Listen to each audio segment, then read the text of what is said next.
सतनाम वाहिगुरु।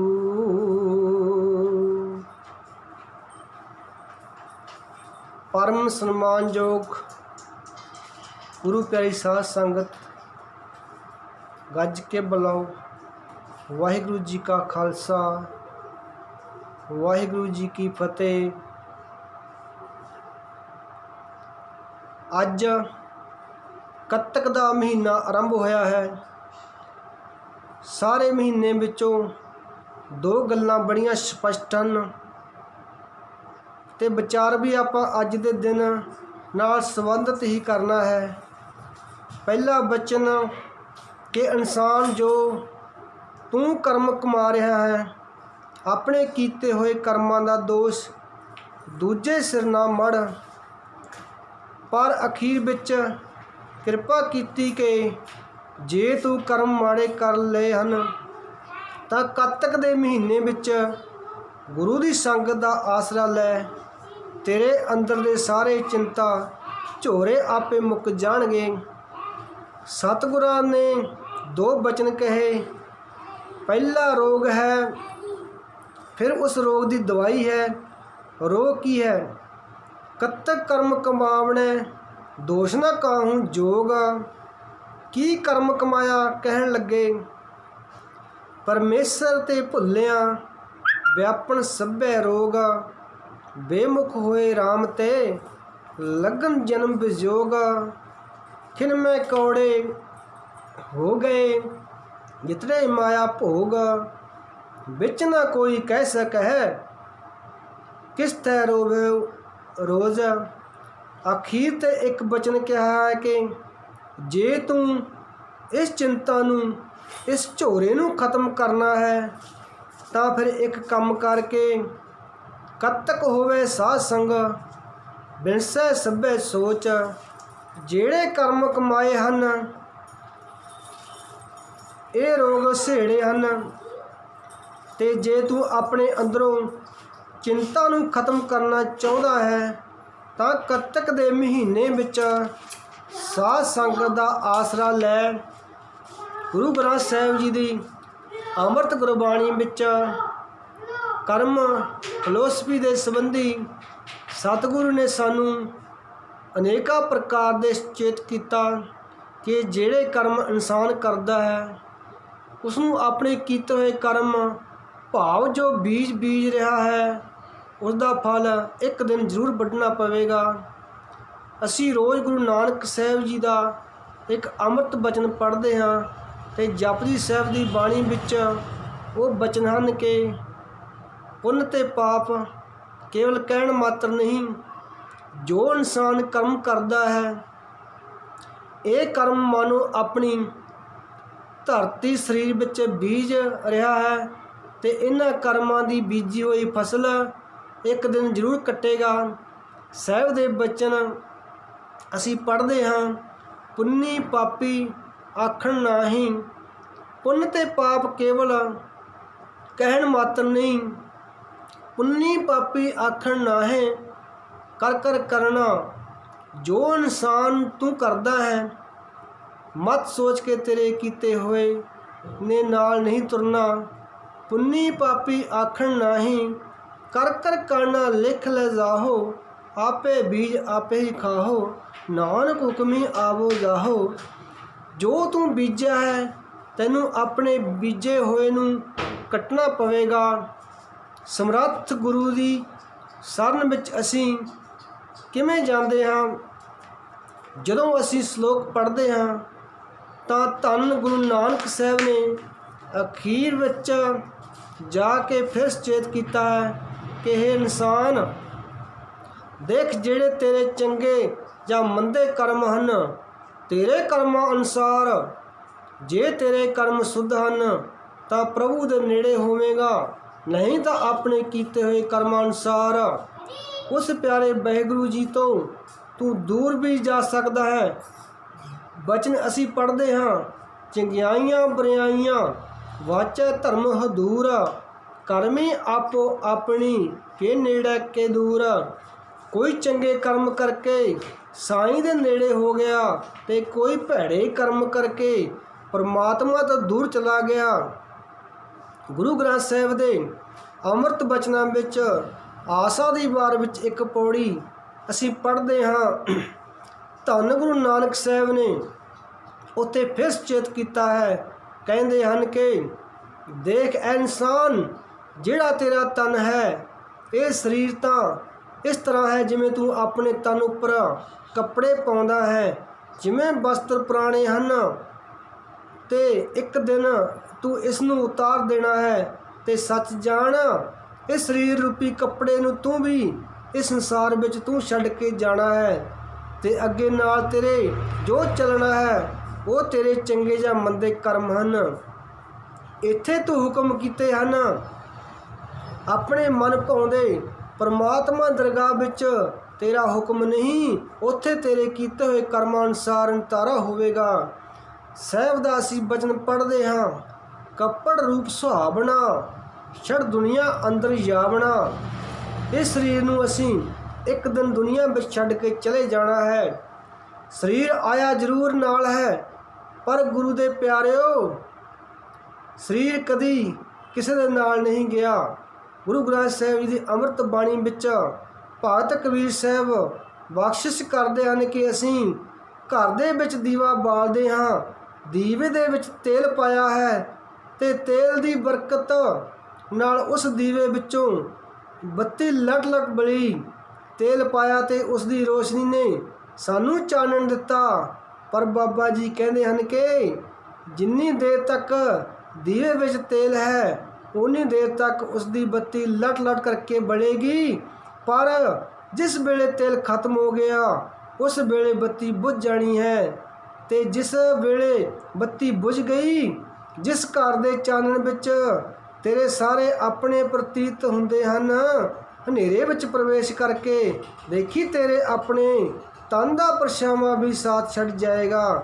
ਮੈਂ ਹਮੇਸ਼ਾ ਬੇਨਤੀ ਕਰਦਾ ਹੁੰਦਾ ਹਾਂ ਕਿ ਜਿਹੜੇ ਸ਼ਬਦ ਅਸੀਂ 12 ਮਾਹਾਂ ਵਿੱਚ ਪੜ੍ਹਦੇ ਹਾਂ ਕਿ ਸੰਗਰਾਂਦ ਦਾ ਅਰਥ ਕੇਵਲ ਮੱਥਾ ਟੇਕ ਕੇ ਜਾਣਾ ਹੈ, ਕੀ ਸੰਗਰਾਂਦ ਦਾ ਅਰਥ ਕੇਵਲ ਮਹੀਨੇ ਦਾ ਨਾਮ ਸੁਣਨਾ ਹੈ? ਨਹੀਂ ਗੁਰਸਿੱਖੋ, ਉਸ ਦਿਨ ਕਹੇ ਹੋਏ ਬਚਨਾਂ ਨੂੰ ਜ਼ਿੰਦਗੀ ਵਿੱਚ ਧਾਰ ਲਈਏ।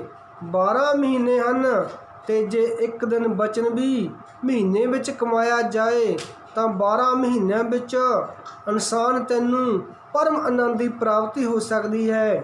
ਦੀਵਾ ਬਲੇ ਤਾਂ ਉਹਦੇ ਚਾਨਣ ਵਿੱਚ ਤਨ ਦੇ ਪਰਛਾਵੇਂ ਹਨ, ਦੀਵਾ ਬੁੱਝ ਜਾਏ ਤਾਂ ਪਰਛਾਵੇਂ ਵੀ ਤਨ ਦੇ ਹਨੇਰੇ ਵਿੱਚ ਸਾਥ ਛੱਡ ਗਏ।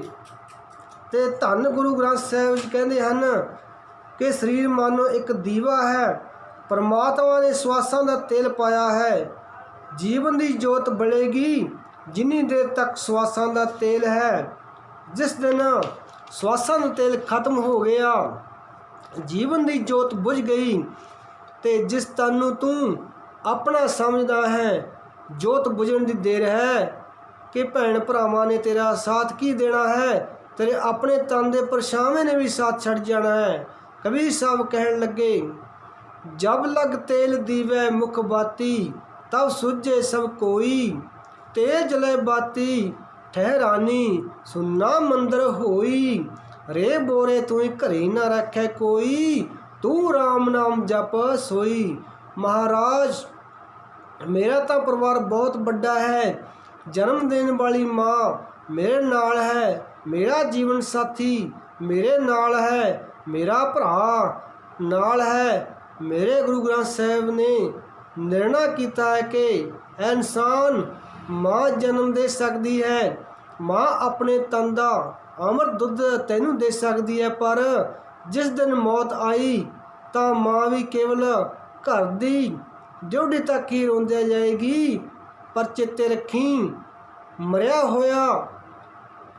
ਹੋਇਆਂ ਨੂੰ ਮਾਂ ਵੀ ਗੋਦ ਵਿੱਚ ਨਹੀਂ ਸਮਾ ਸਕਦੀ।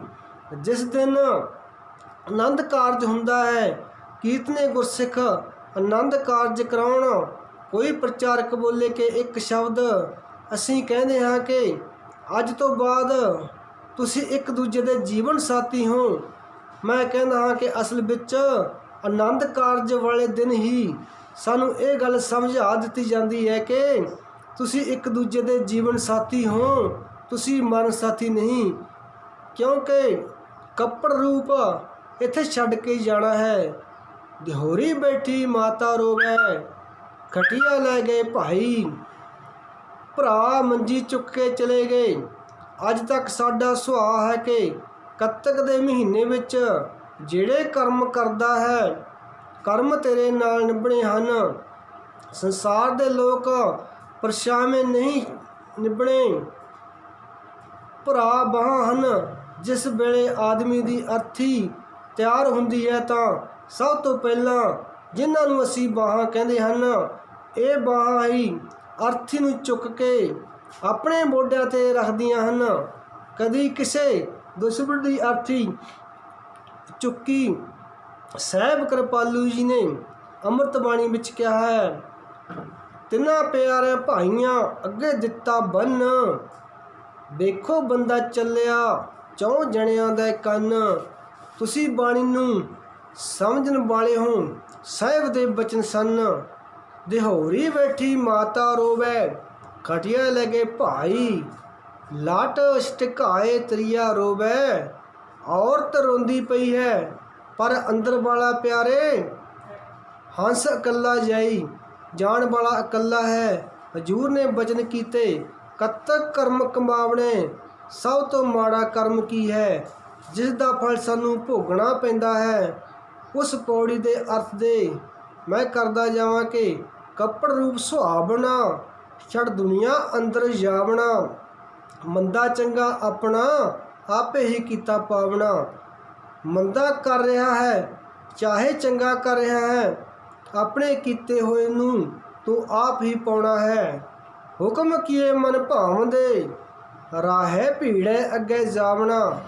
ਇਸ ਧਰਤੀ ਵਿੱਚ ਤਾਂ ਮਨ ਮਰਜ਼ੀ ਦੇ ਹੁਕਮ ਚਲਾਏ, ਪਰ ਕੀ ਪਰਮਾਤਮਾ ਦੇ ਘਰ ਵਿੱਚ ਇਨਸਾਨ ਦਾ ਹੁਕਮ ਚੱਲ ਸਕਦਾ ਹੈ? ਸਵਾਲ ਹੀ ਨਹੀਂ ਪੈਦਾ ਹੁੰਦਾ। ਮੇਰੇ ਧੰਨ ਗੁਰੂ ਨਾਨਕ ਸਾਹਿਬ ਜੀ ਨੇ ਰੋਜ਼ ਸਾਨੂੰ ਜਪਜੀ ਸਾਹਿਬ ਦੀ ਬਾਣੀ ਵਿੱਚ ਇੱਕ ਅਜਿਹੀ ਪੌੜੀ ਬਖਸ਼ਿਸ਼ ਵਜੋਂ ਦਿੱਤੀ ਹੈ, ਜਿਸ ਨੂੰ ਆਪਾਂ ਟਿਕ ਕੇ ਪੜ੍ਹੀਏ। ਗੁਰਮੁਖੋ, ਜਦੋਂ ਅਸੀਂ ਗੁਰੂ ਗ੍ਰੰਥ ਸਾਹਿਬ ਜੀ ਦੀ ਬਾਣੀ ਪੜ੍ਹਦੇ ਹਾਂ ਤਾਂ ਮੈਂ ਅਰਜ਼ ਕਰਦਾ ਹੁੰਦਾ ਹਾਂ ਕਿ ਬਾਣੀ ਨੂੰ ਇਸ ਤਰ੍ਹਾਂ ਪੜ੍ਹੋ ਜਿਵੇਂ ਪਿਤਾ ਦੀ ਗੋਦੀ ਵਿੱਚ ਬੈਠ ਕੇ ਪਿਤਾ ਉੱਪਰ ਨਾਲ ਗੱਲਾਂ ਕਰਦਾ ਹੋਵੇ। ਜਿਵੇਂ ਪਿਤਾ ਦੀ ਗੋਦੀ ਵਿੱਚ ਬੈਠ ਕੇ ਪਿਤਾ ਪੁੱਤਰ ਨਾਲ ਗੱਲਾਂ ਕਰਦਾ ਹੋਵੇ। ਬਾਣੀ ਨੂੰ ਬੱਧਾ ਚੱਟੀ ਨਹੀਂ ਪੜ੍ਹਨਾ। ਬਾਣੀ ਤਾਂ ਮੇਰੇ ਗੁਰੂ ਨਾਨਕ ਸਾਹਿਬ ਦਾ ਹਿਰਦਾ ਹੈ।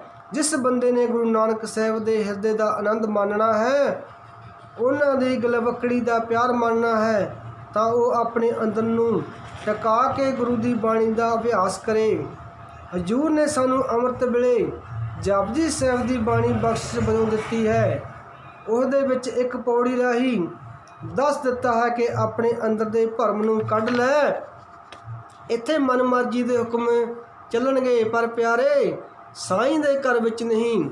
ਜੇ ਦਾਤਾ ਜੀ ਕਿਸੇ ਕੋਲ ਧਨ ਦੀ ਬਹੁਤ ਤਾਤ ਹੋਵੇ, ਕਿਸੇ ਕੋਲ ਆਪਣੀਆਂ ਬਾਹਾਂ ਵਿੱਚ ਬਹੁ ਬਲ ਹੋਵੇ, ਕਿਸੇ ਬੰਦੇ ਦੇ ਲੱਖਾਂ ਲੋਕ ਹੁਕਮ ਮੰਨਣ ਤਾਂ ਕਿ ਪਰਮਾਤਮਾ ਦੇ ਘਰ ਵਿੱਚ ਉਸ ਦਾ ਹੁਕਮ ਨਹੀਂ ਚੱਲੇਗਾ।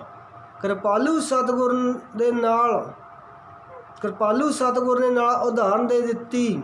ਕਹਿਣ ਲੱਗੇ ਕਿ ਐ ਇਨਸਾਨ, ਇਸ ਧਰਤੀ ਦਾ ਬੱਚਾ ਤੇਰੇ ਹੁਕਮ ਨੂੰ ਮੰਨੇ, ਤੇਰੇ ਨਾਮ ਦੇ ਸਿੱਕੇ ਚੱਲਣਾ, ਕੋਈ ਤੇਰਾ ਵਿਰੋਧ ਨਾ ਕਰੇ।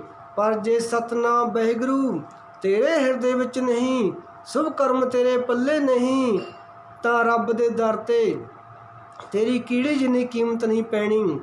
ਬਾਬਾ ਜੀ ਦੇ ਬਚਨ ਅਸੀਂ ਪੜ੍ਹਦੇ ਹਾਂ, ਜੇ ਜੋ ਵਿਚਾਰੇ ਆਰਜਾ ਹੋਰਦ ਸੁਣੀ ਹੋਏ।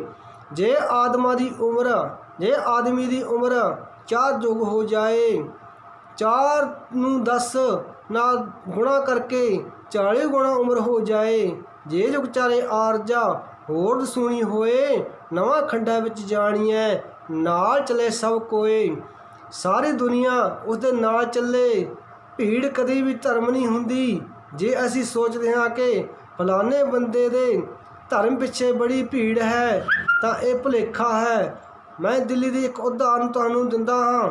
ਸਾਹਿਬ ਧੰਨ ਗੁਰੂ ਹਰਕ੍ਰਿਸ਼ਨ ਸਾਹਿਬ ਇਸ ਦਿੱਲੀ ਦੀ ਧਰਤੀ 'ਤੇ ਆਏ। ਬਾਲਾ ਸਾਹਿਬ ਮੇਰੇ ਸਾਹਿਬ ਦੇ ਪਵਿੱਤਰ ਤਨ ਦਾ ਸੰਸਕਾਰ ਕੀਤਾ ਗਿਆ। ਧੰਨ ਗੁਰੂ ਹਰਕ੍ਰਿਸ਼ਨ ਸਾਹਿਬ ਜਿਸ ਦਿਨ ਆਏ ਹਨ, ਧੰਨ ਗੁਰੂ ਹਰਕ੍ਰਿਸ਼ਨ ਸਾਹਿਬ ਜਿਸ ਦਿਨ ਆਏ ਹਨ, ਸਨ 1664 ਨੂੰ ਮੇਰੇ ਕਿਰਪਾਲੂ ਦਾਤਾ ਜੀ ਨੇ ਆਪਣੇ ਤਨ ਨੂੰ ਸਮੇਟਿਆ ਹੈ। 8 ਸਾਲ ਕੁਝ ਮਹੀਨੇ ਦੀ ਆਰਬਲਾ ਹੈ।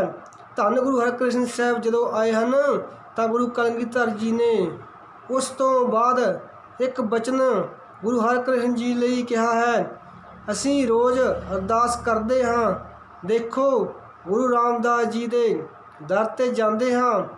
ਅੰਮ੍ਰਿਤਸਰ ਸਾਹਿਬ ਪੁਰਾਣੇ ਬਜ਼ੁਰਗ ਇੱਕ ਗੱਲ ਕਹਿੰਦੇ ਸਨ ਕਿ ਜਦੋਂ ਉਹ ਹਰਿਮੰਦਰ ਸਾਹਿਬ ਮੱਥਾ ਟੇਕਦੇ ਸਨ ਤਾਂ ਉਹਨਾਂ ਦੀ ਰਸਨਾ 'ਤੇ 3 ਸ਼ਬਦ ਹੁੰਦੇ ਸਨ। ਉਹ ਸ਼ਬਦ ਸਨ, ਪਹਿਲਾ ਧੰਨ ਗੁਰੂ ਰਾਮਦਾਸ, ਦੂਜਾ ਦਾ ਡਿੱਗਿਆਂ ਦੀ ਰੱਖੈ ਲਾਜ, ਤੀਜਾ ਬਚਨ ਕਰਦੇ ਸਨ ਕਿ ਕਿਸੇ ਦਾ ਮੁਹਤਾਜ ਨਾ ਕਰੀ। ਉਹਨਾਂ ਦੀ ਭਾਵਨਾ ਸੀ, ਉਹਨਾਂ ਨੇ ਉਸ ਪਰਿਕਰਮਾ ਵਿੱਚ ਮੱਥਾ ਟੇਕਣਾ ਤੇ ਇਹ 3 ਸ਼ਬਦ ਕਹਿਣੇ। ਜਦੋਂ ਸਤਿਗੁਰ ਨੇ ਸ਼ਬਦ ਲਏ, ਉਹਨਾਂ ਪਹਿਲਾ ਬਚਨ ਕੀਤਾ ਕਿ ਪ੍ਰਥਮ ਭਗਉਤੀ ਸਿਮਰ ਕੈ ਗੁਰੂ ਨਾਨਕ ਲੈ ਧਿਆਏ। ਗੁਰੂ ਨਾਨਕ ਸਾਹਿਬ ਜੀ ਨੂੰ ਧਿਆਉਣਾ ਕੀਤਾ। ਗੁਰਮੁਖੋ, ਜਦੋਂ ਗੁਰੂ ਨਾਨਕ ਸਾਹਿਬ ਜੀ ਦਾ ਨਾਮ ਆਉਂਦਾ ਹੈ, ਆਦਿ ਗੁਰੂ ਹਨ, ਧੁਰ ਦਰਗਾਹ ਤੋਂ ਗੁਰੂ ਬਣ ਕੇ ਆਏ ਹਨ, ਉਹਨਾਂ ਦੇ ਧਿਆਉਣ ਦੀ ਗੱਲ ਕੀਤੀ। ਅੱਗੇ ਫਿਰ ਸ਼ੁਰੂ ਕੀਤਾ ਕਿ ਫਿਰ ਅੰਗਦ ਗੁਰੂ ਤੇ ਅਮਰਦਾਸ ਰਾਮਦਾਸ ਹੋਏ ਸਹਾਏ। ਸਹਾਇਤਾ ਮੰਗੀ। ਫਿਰ ਗੁਰੂ ਅਰਜਨ ਹਰ ਗੋਬਿੰਦ ਨੂੰ ਸਿਮਰਿਆ, ਸਿਮਰੋ ਸ੍ਰੀ ਹਰਿ ਰਾਏ। ਪਹਿਲਾਂ ਧਿਆਇਆ, ਫਿਰ ਸਹਾਇਤਾ, ਫਿਰ ਸਿਮਰਿਆ। ਤੇ ਜਦੋਂ ਗੁਰੂ ਹਰਕ੍ਰਿਸ਼ਨ ਸਾਹਿਬ ਜੀ ਦਾ ਨਾਮ ਆਇਆ ਤਾਂ ਉੱਥੇ ਇੱਕ ਤੁਕ ਪੂਰੀ ਗੁਰੂ ਹਰਕ੍ਰਿਸ਼ਨ ਸਾਹਿਬ ਲਈ ਕਹੀ। ਉਹ ਤੁਕ ਸੀ ਕਿ ਸਿੱਖੋ, ਗੁਰੂ ਹਰਕ੍ਰਿਸ਼ਨ ਸਾਹਿਬ ਜੀ ਦੇ ਦਰਸ਼ਨ ਕਰੀਏ ਤਾਂ ਦੁੱਖ ਕੱਟੇ ਜਾਣੇ ਹਨ। ਅੱਜ ਦੇ ਅਸੀਂ ਪੜ੍ਹੇ ਲਿਖੇ ਵਰਗ ਨੇ ਕਹਿਣਾ ਸੀ ਕਿ ਦਰਸ਼ਨ ਤਾਂ ਉਹਨਾਂ ਕੀਤੇ ਜਿਹੜੇ ਸਨ 1664 ਵਿੱਚ ਸਨ, ਹੁਣ ਦਰਸ਼ਨ ਕਿਵੇਂ? ਗੁਰੂ ਗੋਬਿੰਦ ਸਿੰਘ ਜੀ ਕਹਿੰਦੇ ਹਨ ਕਿ ਤੂੰ ਰਸਨਾ ਨਾਲ ਧਿਆ ਹੀ ਲਈ ਤੇ ਸੱਚ ਜਾਣੀ, ਧਿਆਉਣ ਵਾਲਿਆਂ ਦੇ ਹੀ ਦੁੱਖ ਕੱਟੇ ਜਾਂਦੇ ਹਨ। ਸ੍ਰੀ ਹਰਿਕ੍ਰਿਸ਼ਨ ਧਿਆਈਐ ਜੇ ਡਿੱਠੇ ਸਭ ਦੁੱਖ ਜਾਹੇ। ਸਤਿਗੁਰੂ ਸਨ 1664 ਨੂੰ ਆਪਣੇ ਸਰੀਰਕ ਚੋਲੇ ਨੂੰ ਇੱਥੇ ਸਮੇਟਦੇ ਪਏ ਹਨ। ਪਿਆਰਿਓ, ਜਿਸ ਦਿਨ ਦੁੱਖ ਕੱਟਣ ਦੀ ਗੱਲ ਚੱਲੀ ਤੇ ਅੱਜ ਤੱਕ ਅਸੀਂ ਕਹਿੰਦੇ ਹਾਂ ਕਿ ਹਜ਼ਾਰਾਂ ਲੋਕਾਂ ਦੇ ਮੰਜੇ ਮੈਦਾਨ ਵਿੱਚ ਰੱਖ ਕੇ ਦਿੱਤੇ ਗਏ ਤੇ ਗੁਰੂ ਹਰਕ੍ਰਿਸ਼ਨ ਸਾਹਿਬ ਜੀ ਦੀ ਅੰਮ੍ਰਿਤ ਦ੍ਰਿਸ਼ਟੀ ਨੇ ਲੋਕਾਂ ਦੇ ਤਨ ਦੇ ਰੋਗ ਖੰਡਨ ਕਰ ਦਿੱਤੇ, ਕਿਉਂਕਿ ਗੁਰੂ ਜੀ ਦਾ ਬਿਰਧ ਹੈ ਕਿ ਜੀਵ ਦਾ ਭਲਾ ਕਰਨ ਲਈ ਉਹ ਕੋਈ ਯੁਕਤੀ ਵੀ ਵਰਤ ਸਕਦੇ ਹਨ। ਸੁਖਮਨੀ ਸਾਹਿਬ ਅਸੀਂ ਪੜ੍ਹਦੇ ਹਾਂ, ਸੱਚੇ ਪਾਤਸ਼ਾਹ ਕਹਿੰਦੇ ਹਨ ਕਿ ਦਰਸ਼ਨ ਵੀ ਦੁੱਖ ਕੱਟਦੇ ਹਨ, ਬਚਨ ਸੁਣ ਕੇ ਵੀ ਰਹਿਮਤ ਮਿਲਦੀ ਹੈ, ਚਰਨ ਪਰਸ ਕੇ ਵੀ ਕਿਰਪਾ ਮਿਲਦੀ ਹੈ। ਤੇ ਬਾਬਾ ਜੀ ਅਸੀਂ ਬਚਨ ਪੜ੍ਹਦੇ ਹਾਂ, ਸਫਲ ਦਰਸ਼ਨ ਭੇਖਤ ਪੁਨੀਤ, ਪਰਸਦ ਚਰਨ ਗਤ ਨਿਰਮਲ ਰੀਤ, ਭੇੜ ਸੰਗ ਰਾਮ ਗੁਣ ਰਵੈ, ਪਾਰ ਬ੍ਰਹਮ ਦੀ ਦਰਗਹਿ ਗਵੈ, ਸੁਣ ਕਰ ਬਚਨ ਕਰਨ ਆਗਾਨੇ, ਮਨ ਸੰਤੋਖ ਆਤਮ ਪਤੇ ਆਨੇ। ਇਹ ਸਾਰੀ ਗੁਰੂ ਕਿਰਪਾ ਕਰਨ ਦੀ ਯੁਕਤ ਹੈ। ਜਿਸ ਦਿਨ ਗੁਰੂ ਹਰਕ੍ਰਿਸ਼ਨ ਸਾਹਿਬ ਨੇ ਰਹਿਮਤਾਂ ਬਰਸਾਈਆਂ, ਉਸ ਦਿਨ ਹਜ਼ਾਰਾਂ ਲੋਕ ਦਿੱਲੀੋਂ ਅਰੋਗਤਾ ਲੈ ਕੇ ਗਏ। 11 ਸਾਲ ਸਿਰਫ ਬਤੀਤ ਹੋਏ। ਅਰੋਗਤਾ ਲੈਣ ਵਾਲੇ ਸਾਰੇ ਧਰਮੀਆਂ ਦੀ ਭੀੜ ਨਹੀਂ, ਆਪਣੇ ਸਵਾਰਥ ਨੂੰ, ਆਪਣੇ ਸੁੱਖ ਦੀ ਭਾਲ ਵਿੱਚ ਆਏ। ਉਸ ਦਿਨ ਹਜ਼ਾਰਾਂ ਦੀ ਗਿਣਤੀ ਵਿੱਚ ਆਏ ਤੇ ਜਿਸ ਦਿਨ ਇਸੇ ਧਰਤੀ 'ਤੇ 11 ਸਾਲ ਬਾਅਦ ਮੇਰੇ ਧੰਨ ਗੁਰੂ ਤੇਗ ਬਹਾਦਰ ਜੀ ਨੇ ਸ਼ਹਾਦਤ ਦਾ ਜਾਮ ਪੀਤਾ, ਉਸ ਦਿਨ ਸਿਰਫ 4-5 ਨਿਕਲੇ। ਜਿਹੜਾ ਇੱਕ ਸੀਸ ਲੈ ਕੇ ਚਲਾ ਗਿਆ ਤੇ ਦੂਜਾ ਧੜ ਲੈ ਕੇ ਚਲੇ ਗਏ। ਭੀੜ ਹਜ਼ਾਰਾਂ ਦੀ ਸੀ, ਪਰ ਧਰਮ ਕਮਾਉਣ ਵਾਲੇ 5-7 ਹੀ ਸਨ। ਬਾਬਾ ਜੀ ਨੇ ਬਾਣੀ ਵਿੱਚ ਇਸ ਦਾ ਨਿਰਣਾ ਕੀਤਾ। ਗੁਰਸਿੱਖ ਜਿਹੜੇ ਬਾਣੀ ਪੜ੍ਹਦੇ ਹਨ ਉਹ ਕਦੇ ਵੀ ਭਰਮਾਂ ਵਿੱਚ ਨਹੀਂ ਪੈਣਗੇ। ਭਰਮੇਗਾ ਉਹ ਜਿਹੜਾ ਗੁਰੂ ਦੇ ਸ਼ਬਦ ਤੋਂ ਦੂਰ ਚਲਾ ਜਾਏਗਾ। ਜਿਸ ਦੇ 4 ਸਪੇਰੇ ਗੁਰੂ ਦੇ ਸ਼ਬਦ ਦੀ ਚੌਕੀ ਹੈ ਉਸ ਨੂੰ ਪਿਆਰੋ ਭਰਮਣ ਦੀ ਲੋੜ ਨਹੀਂ। ਸਾਹਿਬ ਕਿਰਪਾਲੂ ਜੀ ਨੇ ਮਿਹਰ ਕੀਤੀ ਹੈ। ਇਹ ਕਦੀ ਵੀ ਨਾ ਸੋਚਿਓ ਕਿ ਫਲਾਣੇ ਧਰਮ ਪਿੱਛੇ ਬੜੇ ਲੋਕ ਹਨ। ਨਹੀਂ, ਗੁਰੂ ਸਾਹਿਬ ਕਹਿੰਦੇ ਹਨ, ਪੂਜ ਲੱਗੇ ਪੀਰ ਆਖੀਐ ਸਭ ਮਿਲੈ ਸੰਸਾਰ, ਨੌ ਸਦਾਏ ਆਪਣਾ ਹੋਵੇ ਸਿੱਧ ਸੁਮਾਰ। ਸਾਰੇ ਲੋਕ ਉਹਦੀ ਜੈਕਾਰ ਕਰਨ, ਪਰ ਪਿਆਰਿਓ ਜੇ ਸਾਈਂ ਦੇ ਦਰ 'ਤੇ ਪ੍ਰਵਾਨ ਨਹੀਂ ਤਾਂ ਉਸ ਭੀੜ ਨੂੰ ਕੀ ਕਰਾਂਗੇ। ਜਾ ਪਤ ਲੇਖੇ ਨਾ ਪਵੈ ਸਭਾ ਪੂਜ ਖੁਆਰ। ਜਿਹੜੀ ਪੂਜਾ ਕਰਾਉਂਦੇ ਰਹੇ ਸਾਰੀ ਖੁਆਰੀ ਪੱਲੇ ਪੈ ਗਈ। ਮੈਂ ਆਪਣੇ ਵਿਸ਼ੇ 'ਤੇ ਆਵਾਂ ਕਿ ਹੁਕਮ ਕੀਏ ਮਨ ਭਾਵਦੇ। ਬਾਬਾ ਨਾਨਕ ਜੀ ਕਹਿੰਦੇ ਹਨ ਕਿ ਜਿਹੜੇ ਹੁਕਮ ਕੀਤੇ ਜੇ ਜੁਗ ਚਾਰੇ ਆਰਜਾ ਹੋਰ ਦਸੂਣੀ ਹੋਏ। ਨਵਾਂ ਖੰਡਾ ਵਿੱਚ ਜਾਣੀਐ ਨਾਲ ਚਲੇ ਸਭ ਕੋਏ। ਚੰਗਾ ਨੌ ਰਖਾਈ ਕੈ ਜਸ ਕੀਤ ਜਗ ਲੈ। ਜੇ ਤਿਸ ਨਜ਼ਰ ਨਾ ਆਵੇ ਤਾਂ ਬਾਤ ਨਾ ਪੁੱਛੇ ਕਿ। ਮਹਾਰਾਜ ਇੱਥੇ ਤਾਂ ਬਾਦਸ਼ਾਹੀ ਹੈ ਕਹਿਣ ਲੱਗੇ, ਉੱਥੇ ਕੀਟਾ ਅੰਦਰ ਕੀਟ ਕਰ ਦੋਸ਼ੀ ਦੋਸ਼ ਧਰੇ। ਇੱਥੇ ਬਾਦਸ਼ਾਹ ਹੈ ਪਰ ਉੱਥੇ ਕੀੜਿਆਂ ਵਿੱਚੋਂ ਹੀ ਛੋਟਾ ਕੀੜਾ। ਹਜ਼ੂਰ ਬਚਨ ਕਰ ਰਹੇ ਹਨ, ਜਿਹੜੇ ਤੂੰ ਕਰਮ ਕਰਦਾ ਪਿਆ ਹੈ ਮੰਦਾ ਚੰਗਾ ਆਪਣਾ ਆਪੇ ਹੀ ਕੀਤਾ ਪਾਵਣਾ। ਹੁਕਮ ਕੀਏ ਮਨ ਭਾਵਦੇ ਰਾਹ ਭੀੜੇ ਅੱਗੇ ਜਾਵਣਾ। ਨੰਗਾ ਦੋਜਕ ਚਾਲਿਆ ਤਾਂ ਦਿਸੇ ਖਰਾ ਡਰਾਵਣਾ। ਸਤਿਗੁਰੂ ਕਹਿੰਦੇ ਹਨ, ਪਿਆਰਿਆ ਕਰ ਔਗਣ ਪਛਤਾਵਣਾ। ਪਿਆਰਿਓ ਅਸੀਂ ਕਈ ਵਾਰੀ ਸੋਚਦੇ ਹਾਂ ਕਿ ਕਰਮ ਵੀ ਤਾਂ ਪਰਮਾਤਮਾ ਕਰਾਉਂਦਾ ਹੈ।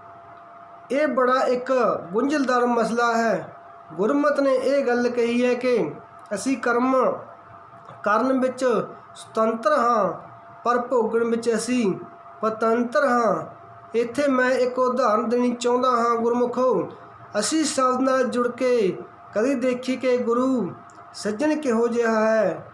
ਉਹ ਨਾਨਕ ਪ੍ਰਕਾਸ਼ ਵਿੱਚ ਕਈ ਸੰਤੋਖ ਸਿੰਘ, ਗੁਰੂ ਨਾਨਕ ਪ੍ਰਕਾਸ਼ ਵਿੱਚ ਕਵੀ ਸੰਤੋਖ ਸਿੰਘ ਨੇ ਤੇ ਗੁਰੂ ਨਾਨਕ ਚਮਤਕਾਰ ਵਿੱਚ ਭਾਈ ਸਾਹਿਬ ਭਾਈ ਵੀਰ ਸਿੰਘ ਜੀ ਨੇ ਬੜੀ ਸੋਹਣੀ ਉਦਾਹਰਨ ਦਿੱਤੀ ਹੈ। ਗੁਰੂ ਨਾਨਕ ਸਾਹਿਬ ਇੱਕ ਨਗਰ ਵਿੱਚ ਗਏ। ਪਿੰਡ ਸਾਰੇ ਦਾ ਸਾਰਾ ਲੁਟੇਰਿਆਂ ਦਾ ਹੈ। ਇਹਨਾਂ ਦਾ ਕਿੱਤਾ ਹੈ ਆਏ ਹੋਏ ਬੰਦੇ ਨੂੰ ਲੁੱਟਣਾ ਤੇ ਲੁੱਟਣ ਤੋਂ ਪਹਿਲਾਂ ਉਸਦਾ ਕਤਲ ਕਰ ਦੇਣਾ। ਗੁਰੂ ਨਾਨਕ ਸਾਹਿਬ ਕਿਰਪਾਲੂ ਗਏ ਤੇ ਚਿਹਰੇ ਦੇ ਉੱਤੇ ਨੂਰ ਢਲਕਦਾ ਮਾਰਦਾ ਹੈ। ਹਜ਼ੂਰ ਨੇ ਦਰਸ਼ਨ ਕੀਤੇ ਤਾਂ ਇੰਜ ਪ੍ਰਤੀਤ ਹੋਇਆ ਕਿ ਕੋਈ ਹੀਰਿਆਂ ਦਾ ਵਪਾਰੀ ਆਇਆ ਹੈ, ਕੋਈ ਕੀਮਤੀ ਮੋਤੀਆਂ ਦਾ ਜੋਹਰੀ ਹੈ। ਇਸ ਦੇ ਮੱਥੇ ਦਾ ਨੂਰ ਦੱਸਦਾ ਹੈ ਕਿ ਇਸ ਦੇ ਕੋਲ ਬਹੁਤ ਖਜ਼ਾਨਾ ਹੋਵੇਗਾ। ਧੰਨ ਗੁਰੂ ਨਾਨਕ ਸਾਹਿਬ ਜੀ ਨੂੰ ਉਹਨਾਂ ਵਿੱਚੋਂ ਇੱਕ ਸੱਜਣ ਆਪਣੇ ਘਰ ਲੈ ਗਿਆ। ਬਿਰਤੀ ਮਲੀਨ ਸੀ। ਨਾਲਦਿਆਂ ਨੇ ਕਿਹਾ ਕਿ ਦੇਖੀ ਵਪਾਰੀ ਬਹੁਤ ਵੱਡਾ ਹੈ, ਐਵੇਂ ਨਾ ਕਿਤੇ ਜਾਣ ਦੇਈਂ। ਜੋ ਕੁਝ ਇਸ ਦੇ ਕੋਲ ਮਿਲਿਆ ਇਮਾਨਦਾਰੀ ਨਾਲ ਸਾਰੇ ਪਿੰਡ ਵਿੱਚ ਵੰਡ ਦੇਈਂ। ਰਾਤ ਇਸ ਨੇ ਹਜ਼ੂਰ ਨੂੰ ਆਰਾਮ ਕਰਨ ਲਈ ਕਿਹਾ। ਪਹਿਲਾਂ ਕਿਹਾ ਭੋਜਨ ਛਕੋਗੇ। ਗੁਰੂ ਸਾਹਿਬ ਕਹਿੰਦੇ ਹਨ ਕਿ ਬਸ ਇੱਕ ਵਾਰੀ ਛਕ ਲਿਆ ਹੈ, ਉਸ ਦਾ ਹੀ ਆਧਾਰ ਬਣਾ ਕੇ ਚੱਲੇ ਹਾਂ। ਪੁੱਛਿਆ ਕਿ ਕਿਹੜਾ ਭੋਜਨ। ਗੁਰੂ ਜੀ ਕਹਿੰਦੇ ਹਨ ਕਿ ਨਾਮ ਦਾ ਭੋਜਨ ਛਕਿਆ ਹੈ, ਉਸ ਨੂੰ ਆਧਾਰ ਬਣਾਇਆ ਹੈ। ਕਹਿਣ ਲੱਗਾ ਕਿ ਵਿਸ਼ਰਾਮ ਕਰੋਗੇ। ਗੁਰੂ ਜੀ ਕਹਿੰਦੇ ਹਨ ਕਿ ਤਨ ਦੇ ਵਿਸ਼ਰਾਮ ਦੀ ਗੱਲ ਨਹੀਂ, ਮਨ ਹਮੇਸ਼ਾ ਵਿਸ਼ਰਾਮ ਵਿੱਚ ਹੀ ਰਹਿੰਦਾ ਹੈ। ਕਹਿਣ ਲੱਗਾ ਆਪ ਟਿਕੋਗੇ। ਹਜ਼ੂਰ ਨੇ ਕਿਹਾ ਟਿਕਾ ਦੱਸਣ ਦੀ ਲੋੜ ਨਹੀਂ, ਅੰਦਰ ਚੰਚਲ ਮਨ ਨੂੰ ਗੁਰੂ ਦੇ ਸ਼ਬਦ ਨੇ ਟਿਕਾ ਦਿੱਤਾ ਹੈ। ਉਹ ਕੁਝ ਬੋਲੇ ਤੇ ਗੁਰੂ ਸਾਹਿਬ ਅੰਦਰ ਤੇ ਉੱਤਰ ਦੇਣ। ਉਸ ਦੇ ਮਨ ਵਿੱਚ ਆਇਆ ਕਿ ਬੇਪਰਵਾਹ ਵਪਾਰੀ ਹੈ, ਰਾਤ ਨੂੰ ਸੋਵੇਗਾ ਤਾਂ ਪ੍ਰਭਾਤ ਵੇਲੇ ਇਸ ਦਾ ਕਤਲ ਕਰਕੇ ਸਭ ਕੁਝ ਖੋਹ ਲਵਾਂਗੇ। ਹਜੂਰ ਚੌਂਕੜਾ ਮਾਰ ਕੇ ਬੈਠ ਰਹੇ। ਸੂਰ ਦੀ ਟਿੱਕੀ ਨਾਲ ਉਹ ਠੱਗ ਉੱਠਿਆ। ਬਾਬਾ ਜੀ ਨੇ ਭਿੰਨੀ ਰਿਹਾਨੀੜੇ ਆਪਣੇ ਮਾਰਗ ਤੇ ਤੁਰ ਪਏ ਸਨ। ਪਿੰਡ ਦੇ ਲੋਕ ਆਏ, ਕਹਿਣ ਲੱਗੇ, ਕੀ ਲਿਆ ਸਾਡਾ ਹਿੱਸਾ? ਰਾਤ ਜੋ ਵਪਾਰੀ ਕੋਲੋਂ ਲੁੱਟਿਆ ਹੈ। ਉਸਨੇ ਕਿਹਾ, ਨਹੀਂ, ਦੁਹਾਈ ਰੱਬ ਦੀ, ਮੈਂ ਕੀ ਲੁੱਟਣਾ ਸੀ? ਮੈਨੂੰ ਤਾਂ ਨੀਂਦ ਨੇ ਠੱਗ ਲਿਆ। ਮੇਰੇ ਸੁੱਤਿਆਂ ਹੀ ਉਹ ਕਿਤੇ ਚਲੇ ਗਏ। ਭਾਈ ਵੀਰ ਸਿੰਘ ਜੀ ਨੇ ਇੱਥੇ ਬੜੇ ਭਾਵਪੂਰਕ ਬਚਨ ਕਹੇ ਹਨ। ਸਿਰਫ ਇੱਕ ਸਰਦਾ ਬਣਾਉਣ ਲਈ। ਮਨ ਦੇਖ, ਦੁਨੀਆ ਵਿੱਚ ਬੜੇ ਸੱਜਣ ਮਿਲਣਗੇ। ਜੇ ਸਤਿਗੁਰੂ ਨੂੰ ਸੱਜਣ ਬਣਾ ਲਵੇ ਤਾਂ ਸਤਿਗੁਰ ਸੱਜਣ ਰੱਬ ਦੀ ਦਰਗਾਹ ਵਿੱਚ ਵੀ ਤੇਰੇ ਸਾਹਮਣੇ ਖਲੋਤਾ ਹੈ। ਭਾਈ ਸਾਹਿਬ ਭਾਈ ਵੀਰ ਸਿੰਘ ਜੀ ਲਿਖਦੇ ਹਨ ਕਿ ਸਵੇਰੇ ਉਹ ਲੋਕ ਇਕੱਠੇ ਹੋਏ। ਨੌਜਵਾਨਾਂ ਨੇ ਤੇਜ਼ ਧਾਰ ਤਸਕਰ ਲਏ। ਜੰਗਲ ਵਿੱਚ ਜਾ ਕੇ ਗੁਰੂ ਨਾਨਕ ਸਾਹਿਬ ਨੂੰ ਘੇਰਿਆ। ਕਹਿਣ ਲੱਗੇ, ਰੁਕੋ ਹਜੂਰ, ਰੁਕੋ। ਤੇ ਸ਼ਬਦ ਸਨ ਕਿ ਤੁਸੀਂ ਸਾਨੂੰ ਧੋਖਾ ਦਿੱਤਾ ਹੈ। ਹੱਸ ਕੇ ਕਹਿਣ ਲੱਗੇ, ਜਿਨ੍ਹਾਂ ਦੇ ਸਵਾਸ ਧੋਖਾ ਪਏ ਦਿੰਦੇ ਹਨ, ਉਹਨਾਂ ਨੂੰ ਕਿਸੇ ਦੂਜੇ ਤੋਂ ਧੋਖਾ ਕੀ ਦੇਣਾ ਜਾਣਾ ਹੈ? ਤੁਹਾਡੀ ਤਾਂ ਜ਼ਿੰਦਗੀ ਤੁਹਾਨੂੰ ਧੋਖਾ ਦਿੰਦੀ ਪਈ ਹੈ। ਕਹਿਣ ਲੱਗੇ ਕਿ ਅਸੀਂ ਤੁਹਾਨੂੰ ਠੱਗਣਾ ਸੀ। ਸਾਡਾ ਕਿੱਤਾ ਹੈ ਕਿ ਜੋ ਸਾਡੇ ਪਿੰਡ ਵਿੱਚ ਕਾਬੂ ਆ ਜਾਏ। ਅਸੀਂ ਕਈ ਪੁਸਤਾਂ ਤੋਂ ਠੱਗਦੇ ਹਾਂ। ਸਤਿਗੁਰ ਹੱਸ ਕੇ ਕਹਿਣ ਲੱਗੇ ਕਿ ਠੱਗਦੇ ਪਏ ਹੋ, ਪਰ ਮਨ ਤਾਂ ਤੁਹਾਡੇ ਰੱਜੇ ਨਹੀਂ। ਕਹਿਣ ਲੱਗੇ ਕਿ ਐਵੇਂ ਫਾਲਤੂ ਗੱਲਾਂ ਨਾ ਕਰ, ਅਸੀਂ ਤੈਨੂੰ ਵੀ ਠੱਗਣਾ ਹੈ। ਗੁਰੂ ਜੀ ਮੁਸਕਰਾ ਕੇ ਕਹਿਣ ਲੱਗੇ ਕਿ ਠੱਗਣ ਦੀ ਜੁਰਤ ਨਾ ਤਾਂ ਕਰੋ। ਅੱਜ ਤੱਕ ਦੁਨੀਆਦਾਰ ਹੀ ਠੱਗੇ ਹਨ। ਕਿਤੇ ਰੱਬ ਦੀ ਕਮਾਈ ਵਾਲੇ ਨੂੰ ਠੱਗਣ ਦੀ ਜਾਂਚ ਆ ਜਾਏ ਤਾਂ ਜਨਮਾਂ ਜਨਮਾਂ ਦੀ ਭੁੱਖ ਚਲੀ ਜਾਏਗੀ। ਇੱਕ ਨੇ ਅੱਗੇ ਵੱਧ ਕੇ ਕਿਹਾ, ਹੇ ਵਪਾਰੀ, ਸਾਡੇ ਪਿੰਡ ਦੀ ਰਸਮ ਹੈ ਕਿ ਅਸੀਂ ਜਿਸ ਨੂੰ ਲੁੱਟਦੇ ਹਾਂ, ਲੁੱਟਣ ਤੋਂ ਪਹਿਲਾਂ ਉਸ ਦਾ ਕਤਲ ਕੀਤਾ ਜਾਂਦਾ ਹੈ। ਸਤਿਗੁਰ ਉੱਥੇ ਰੁਕ ਗਏ। ਕਹਿਣ ਲੱਗੇ, ਜੀ ਸਦਕੇ ਕਤਲ ਕਰੋ, ਪਰ ਇੱਕ ਗੱਲ ਮੇਰੀ ਵੀ ਸੁਣ ਲਓ। ਅਸੀਂ ਵੀ ਘਰੋਂ ਨਿਰਣਾ ਕਰਕੇ ਤੁਰੇ ਹਾਂ ਕਿ ਸਰੀਰ ਨੂੰ ਰੁਲ ਨਹੀਂ ਦੇਣਾ। ਕਤਲ ਬੇਸ਼ੱਕ ਕਰ ਦਿਓ, ਪਰ ਘੱਟੋ ਘੱਟ ਸਾਡੇ ਤਨ ਨੂੰ ਫੂਕਣ ਲਈ ਲੱਕੜਾਂ ਦੇ ਅੱਗ ਦਾ ਪ੍ਰਬੰਧ ਜ਼ਰੂਰ ਕਰੋ। ਗੁਰੂ 'ਤੇ ਭਰੋਸਾ ਕਰੀਏ ਤਾਂ ਗੁਰੂ ਸੱਜਣ ਰਹਿਮਤਾਂ ਕਰਦੇ ਹਨ। ਕਹਿਣ ਲੱਗੇ, ਅਸੀਂ ਲੁੱਟਣ ਤੋਂ ਪਹਿਲਾਂ ਚਿਖਾ ਦੀਆਂ ਲੱਕੜਾਂ ਦਾ ਵੀ ਪ੍ਰਬੰਧ ਕਰ ਦੇਵਾਂਗੇ। ਪਰ ਅੱਗ ਕਿੱਥੇ ਹੈ? ਕਹਿੰਦੇ ਹਨ ਕਿ ਸਾਹਮਣੇ ਉੱਚੀ ਥਾਂ ਤੋਂ ਧੂੰਆਂ ਪਿਆ ਨਿਕਲਦਾ ਸੀ। ਮੇਰੇ ਕਿਰਪਾਲੂ ਬਾਬਾ ਜੀ ਨੇ ਸਿਰਫ ਨਿਕਲਦੇ ਹੋਏ ਧੂਏ ਵੱਲ ਉਂਗਲ ਕੀਤੀ ਤੇ ਕਹਿਣ ਲੱਗੇ ਕਿ ਚਲੇ ਜਾਓ, ਸਾਹਮਣੇ ਬਲਦੀ ਹੋਈ ਅੱਗ ਵਿੱਚੋਂ ਅੰਗਿਆਰ ਲੈ ਕੇ ਆਓ ਤੇ ਆ ਕੇ ਸਾਨੂੰ ਮਾਰਨ ਤੋਂ ਬਾਅਦ ਤੁਸੀਂ ਲੁੱਟ ਲੈਣਾ ਤੇ ਸਾਡੇ ਤਨ ਨੂੰ ਜ਼ਰੂਰ ਫੂਕ ਦੇਣਾ। ਕਤ ਕਰਮ ਕਮਾਉਣੇ। ਕੁਝ ਤਾਂ ਗੁਰੂ ਨਾਨਕ ਸਾਹਿਬ ਕੋਲ ਰੁਕ ਗਏ, ਕੁਝ ਅੱਗ ਲੈਣ ਲਈ ਚਲੇ ਗਏ। ਜਦੋਂ ਉੱਥੇ ਗਏ ਤਾਂ ਕਿਸੇ ਦੇ ਘਰ ਦੀ ਚੁੱਲ੍ਹੇ ਦੀ ਅੱਗ ਨਹੀਂ, ਜੰਗਲ ਨੂੰ ਲੱਗੀ ਹੋਈ ਅੱਗ ਨਹੀਂ, ਉਹ ਸ਼ਮਸ਼ਾਨ ਘਾਟ ਸੀ। ਕਿਸੇ ਦੇ ਤਨ ਨੂੰ ਘਰ ਦੇ ਜੀ ਸ਼ਮਸ਼ਾਨ ਭੂਮੀ ਵਿੱਚ ਫੂਕਣ ਲਈ ਆਏ ਸਨ। ਉਹਦੀ ਚਿਖਾ ਨੂੰ ਲੱਗੀ ਅੱਗ ਤੇ ਦੇਖਦੇ ਹਨ ਕਿ ਉਸ ਸੱਜਣ ਨੂੰ ਜਮਗਣ ਮਾਰਦੇ ਹਨ। ਉਸਦੇ ਅੰਦਰ ਦੀ ਰੂਹ ਬਿਲਕਦੀ ਹੈ, ਤਰਲੇ ਲੈਂਦੀ ਹੈ, ਪਰ ਉਹ ਛੱਡਦੇ ਨਹੀਂ। ਇੱਕ ਘੜੀ ਤੋਂ ਬਾਅਦ ਦੇਵਗਣ ਆ ਗਏ। ਜਮਦੂਤ ਉਸਦੇ ਸਾਹਮਣੇ ਝੁਕ ਗਏ ਹਨ, ਉਹਦੀ ਰੂਹ ਨੂੰ ਪ੍ਰਣਾਮ ਕਰਦੇ ਪਏ ਹਨ। ਪਰ ਇਹ ਦ੍ਰਿਸ਼ ਦਿਸਦਾ ਪਿਆ ਹੈ ਕੇਵਲ ਉਹਨਾਂ ਨੂੰ ਜਿਹੜੇ ਠੱਗਣ ਲਈ ਠੱਗ ਆਏ ਸਨ, ਤੇ ਜਾਂ ਉਸ ਰੂਹ ਨੂੰ ਜਿਹੜੀ ਰੂਹ ਨੂੰ ਲਿਜਾਂਦੇ ਪਏ ਹਨ। ਇਹ ਸੱਜਣ ਰੁਕ ਗਏ ਤੇ ਰੁਕ ਕੇ ਇਹਨਾਂ ਨੇ ਇੱਕ ਗੱਲ ਪੁੱਛੀ। ਅੱਗ ਭੁੱਲ ਗਈ। ਕਹਿਣ ਲੱਗੇ ਕਿ ਪਹਿਲਾਂ ਤੁਸੀਂ ਇਸ ਰੂਹ ਨੂੰ ਮਾਰਦੇ ਸੀ। ਅਸੀਂ ਕਈ ਵਾਰੀ ਕਹਿ ਦਿੰਦੇ ਹਾਂ ਕਿ ਅੱਗੇ ਜਾ ਕੇ ਕਿਸੇ ਨੇ ਪੁੱਛਣਾ ਨਹੀਂ। ਗੁਰਮੁਖੋ, ਜਿਹੜੇ ਕਰਮ ਕਰਦੇ ਪਏ ਹਾਂ ਇਹ ਕਰਮ ਜ਼ਰੂਰ ਪੁੱਛੇ ਜਾਣਗੇ। ਬਾਬਾ ਫਰੀਦ ਜੀ ਨੇ ਇੱਕ ਬਚਨ ਕਿਹਾ ਹੈ, ਉਹ 6 ਉਦਾਹਰਨਾਂ ਇੱਕ ਸ਼ਲੋਕ ਵਿੱਚ ਦੇ ਗਏ। ਉਹਨਾਂ ਦਾ ਬਚਨ ਆਉਂਦਾ ਹੈ, ਫਰੀਦਾ ਬੇਕਪਾ ਹੈ ਜੇ ਥੀਆ, ਜੇਸਰ ਥੀਆ ਤਿਲਹਾ, ਕਮਾਂਦੇ ਔਰ ਕਾਗਦੈ, ਕੁੰਨੇ ਕੋਈ ਲਿਹਾ, ਮੰਦੇ ਅਮਲ ਕਰਿੰਦਿਆਂ ਇਸ ਜਾਇਤ ਨਹਾ। ਕਹਿੰਦੇ ਹਨ ਕਿ ਤੂੰ ਮਾਣ ਕਰਕੇ ਤੁਰਿਆ ਫਿਰਦਾ ਹੈ ਕਿ ਮੈਨੂੰ ਕਿਸੇ ਨੇ ਪੁੱਛਣਾ ਨਹੀਂ। ਇਹ ਕਪਾਹ ਨੇ ਕਿਹੜੇ ਮਾੜੇ ਕਰਮ ਕੀਤੇ ਹਨ। ਬੇਲਣੇ ਵਿੱਚ ਬੇਲਿਆ, ਰੂੰ ਪਿੰਜਣੀ ਵਿੱਚ ਪਿੰਜਿਆ, ਚਰਖੇ ਤੇ ਇਸ ਨੂੰ ਕੱਤਿਆ, ਪਰਤ ਤੇ ਕੇ ਇਸ ਦਾ ਕੱਪੜਾ ਬਣਾਇਆ, ਕੱਟਿਆ, ਇਸ ਨੂੰ ਖੁੰਭ ਚੜਾ ਕੇ ਰੰਗ ਕੀਤਾ। ਕਪਾਹ ਦਾ ਕੀ ਦੋਸ਼ ਹੈ? ਕਪਾਹ ਨੇ ਇੰਨਾ ਦੁੱਖ ਪਾ ਲਿਆ। ਤਿਲਾਂ ਦਾ ਕੀ ਦੋਸ਼ ਸੀ? ਕਹਾਣੀ ਵਿੱਚ ਪੀੜੇ ਗਏ। ਗੰਨਿਆਂ ਦਾ ਕੀ ਦੋਸ਼ ਸੀ? ਕੋਲੂ ਵਿੱਚ ਪੀੜੇ ਗਏ। ਦੇਖ ਕੋਲਿਆਂ ਦਾ ਕੀ ਦੋਸ਼ ਹੈ? ਪਹਿਲਾਂ ਲੱਕੜਾਂ ਸਾੜ ਕੇ ਕੋਲੇ ਬਣਾਏ, ਪਰਤ ਕੇ ਅੰਗੀਠੀ ਵਿੱਚ ਰੱਖ ਕੇ ਫੂਕਿਆ। ਸੱਜਣਾ, ਇਸ ਹਾਂਡੀ ਦਾ ਕੀ ਕਸੂਰ ਹੈ ਜਿਹੜੀ ਰੋਜ਼ ਅੱਗ 'ਤੇ ਬਲਦੀ ਹੈ?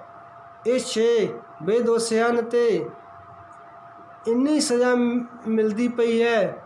ਤੇ ਜਿਹੜੇ ਤੂੰ ਮੰਦੇ ਅਮਲ ਕਰਦਾ ਹੈ, ਕਾਹਦੇ ਦਾਅਵੇ ਕਰੀ ਬੈਠਾ ਹੈ? ਇੱਕ ਬਚਨ ਅਸੀਂ ਪੜ੍ਹਦੇ ਹਾਂ, ਫਰੀਦਾ ਦਾ ਦਰਵਾਜ਼ੇ ਜਾਇ ਕੈ, ਕਿਉਂ ਡਿੱਠੋ ਘੜਿਆਲ, ਇਹੋ ਨਿਰਦੋਸ਼ਾਂ ਮਾਰੀਐ, ਹਮ ਦੋਸ਼ਾਂ ਦਾ ਕਿਆ ਹਾਲ, ਘੜੀਏ ਘੜੀਏ ਮਾਰੀਐ, ਪਹਿਰੀ ਲਹਿ ਸਜਾਏ, ਸੋ ਹੇੜਾ ਘੜਿਆਲ ਜਿਉ ਦੁਖੀ ਰਹਿਣ ਬਿਹਾਏ। ਗੁਰੂ ਅਰਜਨ ਸਾਹਿਬ ਨੂੰ ਪੜ੍ਹੋ। ਕਹਿੰਦੇ ਹਨ, ਪਾਪੀ ਕਰਮ ਕਮਾਉਂਦੇ ਕਰਦੇ ਹਾਏ ਹਾਏ, ਨਾਨਕ ਜੋ ਮਥਨ ਮਧਾਣੀਆਂ ਤੋ ਮੱਥੇ ਧਰਮ ਰਾਏ। ਅਸੀਂ ਭਾਈ ਗੁਰਦਾਸ ਜੀ ਦੀ ਇੱਕ ਪੌੜੀ ਪੜ੍ਹਦੇ ਹਾਂ ਤੇ ਮੈਂ ਅਰਜ਼ ਕੀਤੀ ਸੀ, ਜਦੋਂ ਗੁਰੂ ਨਾਨਕ ਸਾਹਿਬ ਦੀ ਰਹਿਮਤ ਬਰਸਦੀ ਹੈ ਉਦੋਂ ਫਿਰ ਵਿਰੋਧੀ ਵੀ ਚਰਨਾਂ ਵਿੱਚ ਆ ਚੁੱਕਦੇ ਹਨ। ਹਜ਼ੂਰ ਕਾਬੇ ਦੇ ਨੇੜੇ ਗਏ ਹਨ, ਪਰ ਜਦੋਂ ਹਜ਼ੂਰ ਪਹੁੰਚਦੇ ਹਨ, ਮੱਕੇ ਦੀ ਧਰਤੀ ਦੀ ਗੱਲ ਕਰਦੇ ਹਾਂ, ਪਹਿਲਾਂ ਆਪਣੇ ਪੈਰਾਂ ਦੀਆਂ ਠੋਕਰਾਂ ਮਾਰਦੇ ਹਨ, ਮੇਰੀ ਸੱਚੀ ਸਰਕਾਰ ਨੂੰ। ਤੇ ਜਦੋਂ ਫਿਰ ਅੰਦਰ ਦੀ ਰਹਿਮਤ ਦੇਖਦੇ ਹਨ ਤਾਂ ਪੈਰਾਂ ਦੀਆਂ ਠੋਕਰਾਂ ਮਾਰਨ ਵਾਲੇ ਉਸੇ ਬਾਪੂ ਦੇ ਚਰਨ ਫੜ ਕੇ ਕਹਿੰਦੇ ਹਨ ਕਿ ਆਪ ਤੁਰ ਚੱਲਿਆ ਹੈ, ਘੱਟੋ ਘੱਟ ਆਪਣੇ ਚਰਨਾਂ ਦੀ ਖੜਾਮ ਤਾਂ ਦੇ ਜਾ। ਉੱਥੇ ਦੋਨਾਂ ਲਈ ਇੱਕ ਸਵਾਲ ਉੱਠਿਆ ਸੀ ਤੇ ਉਹ ਸ਼ਬਦ ਸੀ ਭਾਈ ਗੁਰਦਾਸ ਜੀ ਦੇ ਚਰਨਾਂ 'ਚੋਂ, ਉਹ ਸ਼ਬਦ ਭਾਈ ਗੁਰਦਾਸ ਜੀ ਦੀ ਰਚਨਾ 'ਚੋਂ, ਪੁੱਛਣ ਗੱਲ ਇਮਾਨ ਕੀ, ਕਾਜੀ ਮੁੱਲਾ ਇਕੱਠੇ ਹੋ ਕੇ ਬਾਬੇ ਕੋਲੋਂ ਧਰਮ ਦੀ ਗੱਲ ਪੁੱਛਣ ਆਏ। ਇਸ ਦਾ ਮਤਲਬ ਕਿ ਉਹ ਇੰਨੇ ਕੁ ਪ੍ਰਭਾਵਿਤ ਹੋ ਗਏ ਕਿ ਗੁਰੂ ਨਾਨਕ ਸਾਹਿਬ ਕੋਲੋਂ ਪੁੱਛਣ ਆਏ ਕਿ ਸੱਚ ਦੀ ਝਲਕ ਪਈ ਹੈ ਤੁਹਾਡੇ ਕੋਲੋਂ, ਸਾਨੂੰ ਦੱਸੋ ਧਰਮ ਕੀ ਹੈ। ਵੱਡਾ ਸਾਗ ਵਰਤਾਇਆ ਲੱਖ ਨ ਸਕੇ ਕੁਦਰਤ ਕੋਈ, ਪੁੱਛਣ ਫੋਲ ਕਿਤਾਬ ਨੂੰ ਹਿੰਦੂ ਵੱਡਾ ਕਿਆ ਮੁਸਲਮਾਨ ਹੋਈ। ਗੁਰਸਿੱਖੋ, ਉਸ ਆਵਾਜ਼ ਨੂੰ ਭੁੱਲੋ ਨਾ ਜਿਹੜੀ ਅਰਥ ਦੀ ਧਰਤੀ 'ਤੇ ਆਈ ਸੀ। ਇਸ ਦਾ ਮਤਲਬ ਇਹ ਨਹੀਂ ਕਿ ਮੈਂ ਸਿੱਖ ਬਣ ਗਿਆ, ਮੈਂ ਕਕਾਰ ਪਾ ਲਏ, ਮੈਨੂੰ ਲਾਇਸੈਂਸ ਮਿਲ ਗਿਆ ਤੇ ਜਿੰਨੇ ਮਰਜ਼ੀ ਕੁਕਰਮ ਮੈਂ ਕਰੀ ਜਾਵਾਂ। ਗੁਰੂ ਜੀ ਦੇ ਸਾਹਮਣੇ ਅਮਾਨ ਦੀ ਗੱਲ ਪੁੱਛੀ ਕਿ ਧਰਮ ਬਾਹਰ ਤੇ ਚਿੰਨ੍ਹਾਂ ਦਾ ਨਾਮ ਹੈ, ਧਰਮ ਬਾਹਰ ਦੇ ਅਡੰਬਰਾਂ ਦਾ ਨਾਮ ਹੈ। ਅੱਗੋਂ ਗੁਰੂ ਜੀ ਕਹਿੰਦੇ ਹਨ, ਬਾਬਾ ਆਖੇ ਹਾਜੀਆਂ ਸੋ ਅਮਲਾ ਬਾਝੋ ਦੋਨੋਂ ਰੋਈ। ਦੋਵੇਂ ਰੋਈ ਦਾ ਮਤਲਬ ਇਕੱਲੇ ਉਹੀ ਨਹੀਂ ਸਨ ਪਿਆਰਿਓ। ਜੇ ਸਾਡੇ ਪੱਲੇ ਸੋ ਅਮਲ ਨਹੀਂ ਤਾਂ ਇੱਕ ਸਿੱਖ ਦੇ ਪੱਲੇ ਰੋਣਾ ਨਹੀਂ ਪਵੇਗਾ। ਬਾਬਾ ਜੀ ਦਾ ਬਰਨ ਸਾਰਿਆਂ ਲਈ ਸਾਂਝਾ ਹੈ। ਬਲਦੀ ਹੋਈ ਚਿਖਾ ਹੈ। ਜਮਦੂਤ ਰੂਹ ਦੇ ਸਾਹਮਣੇ ਝੁਕੇ ਹਨ। ਉੱਥੇ ਸਭ ਕੁਝ ਭੁੱਲ ਗਏ ਤੇ ਪ੍ਰਸ਼ਨ ਕੀਤਾ ਕਿ ਅਸੀਂ ਕੀ ਮਾਜਰਾ ਪਿਆ ਦੇਖਦੇ ਹਾਂ। ਕਈ ਵਾਰੀ ਅਸੀਂ ਇਹ ਸ਼ਬਦ ਕਹਿੰਦੇ ਹਾਂ ਕਿ ਜਿਹੜੀ ਚੀਜ਼ ਦਿਸਦੀ ਨਹੀਂ ਉਹ ਹੁੰਦੀ ਨਹੀਂ। ਗੁਰਮੁਖੋ, ਮੈਂ ਇੱਕ ਅਰਜ਼ ਕੀਤੀ ਸੀ ਕਿ ਬੇਅੰਤ ਕੁਝ ਅਜਿਹਾ ਜਿਹੜਾ ਦਿਸਦਾ ਨਹੀਂ ਪਰ ਹੈ, ਸਾਡੇ ਸਰੀਰ ਵਿੱਚੋਂ ਪ੍ਰਗਟ ਹੁੰਦਾ ਹੈ। ਕ੍ਰੋਧ ਦਾ ਕਿਹੜਾ ਰੂਪ ਹੈ, ਕ੍ਰੋਧ ਦੇ ਕਿਹੜੇ ਵਸਤਰ ਹਨ, ਪਤਾ ਹੀ ਉਦੋਂ ਲੱਗਦਾ ਹੈ ਜਦੋਂ ਬੰਦੇ ਦੇ ਬੁੱਲ ਫਰਕਦੇ ਹਨ ਅਤੇ ਜ਼ੁਬਾਨ ਵਿੱਚੋਂ ਗਾਲਾਂ ਨਿਕਲਦੀਆਂ ਹਨ। ਕ੍ਰੋਧ ਦਿਸਦਾ ਨਹੀਂ, ਪ੍ਰਗਟ ਹੋ ਜਾਂਦਾ ਹੈ। ਕਾਮ ਕਦੀ ਕਿਸੇ ਨੂੰ ਦਿਸਿਆ ਹੈ, ਆਦਮੀ ਦਾ ਤਨ ਪੀੜਿਆ ਜਾਂਦਾ ਹੈ, ਕੁਕਰਮ ਜਨਮ ਲੈਂਦਾ ਹੈ ਤਾਂ ਆਪਾਂ ਕਹਿੰਦੇ ਹਾਂ ਕਿ ਕਾਮ ਪ੍ਰਗਟ ਹੋ ਗਿਆ। ਚੋਰੀ ਕਰਦਾ ਹੈ, ਲਾਲਚ ਪ੍ਰਗਟ ਹੁੰਦਾ ਹੈ। ਪਿਆਰਿਓ, ਰੱਬ ਨੇ ਇਸ ਸਪੇਸ ਵਿੱਚ ਬਹੁਤ ਕੁਝ ਅਦ੍ਰਿਸ਼ ਰੱਖਿਆ ਹੈ, ਪਰ ਜਿਨ੍ਹਾਂ ਦੇ ਅੰਦਰ ਟਿਕ ਜਾਣ ਉੱਥੇ ਪ੍ਰਗਟ ਹੋ ਜਾਂਦਾ ਹੈ ਪਰਮਾਤਮਾ ਸਰਬ ਵਿਆਪਕ।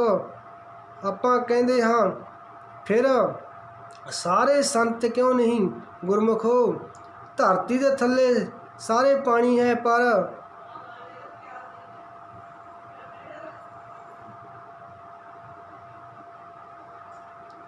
ਧਰਤੀ ਦੇ ਥੱਲੇ ਸਾਰੇ ਪਾਣੀ ਹੈ ਪਰ ਬੁੱਕ ਉੱਥੇ ਕੀਤੀ ਜਾਂਦੀ ਹੈ ਜਿੱਥੇ ਪਾਣੀ ਪ੍ਰਗਟ ਹੋ ਜਾਂਦਾ ਹੈ। ਬਾਬਾ ਜੀ ਨੇ ਕਿਹਾ ਹੈ, ਸਭਨੀ ਘਟੀ ਸਹੁੰ ਵਸੈ, ਸਹਿ ਬਿਨ ਘਟ ਨ ਕੋਇ, ਨਾਨਕ ਤੇ ਸੁਹਾਗਣੀ ਜਿਨ੍ਹਾਂ ਗੁਰਮੁਖ ਪ੍ਰਗਟ ਹੋਏ।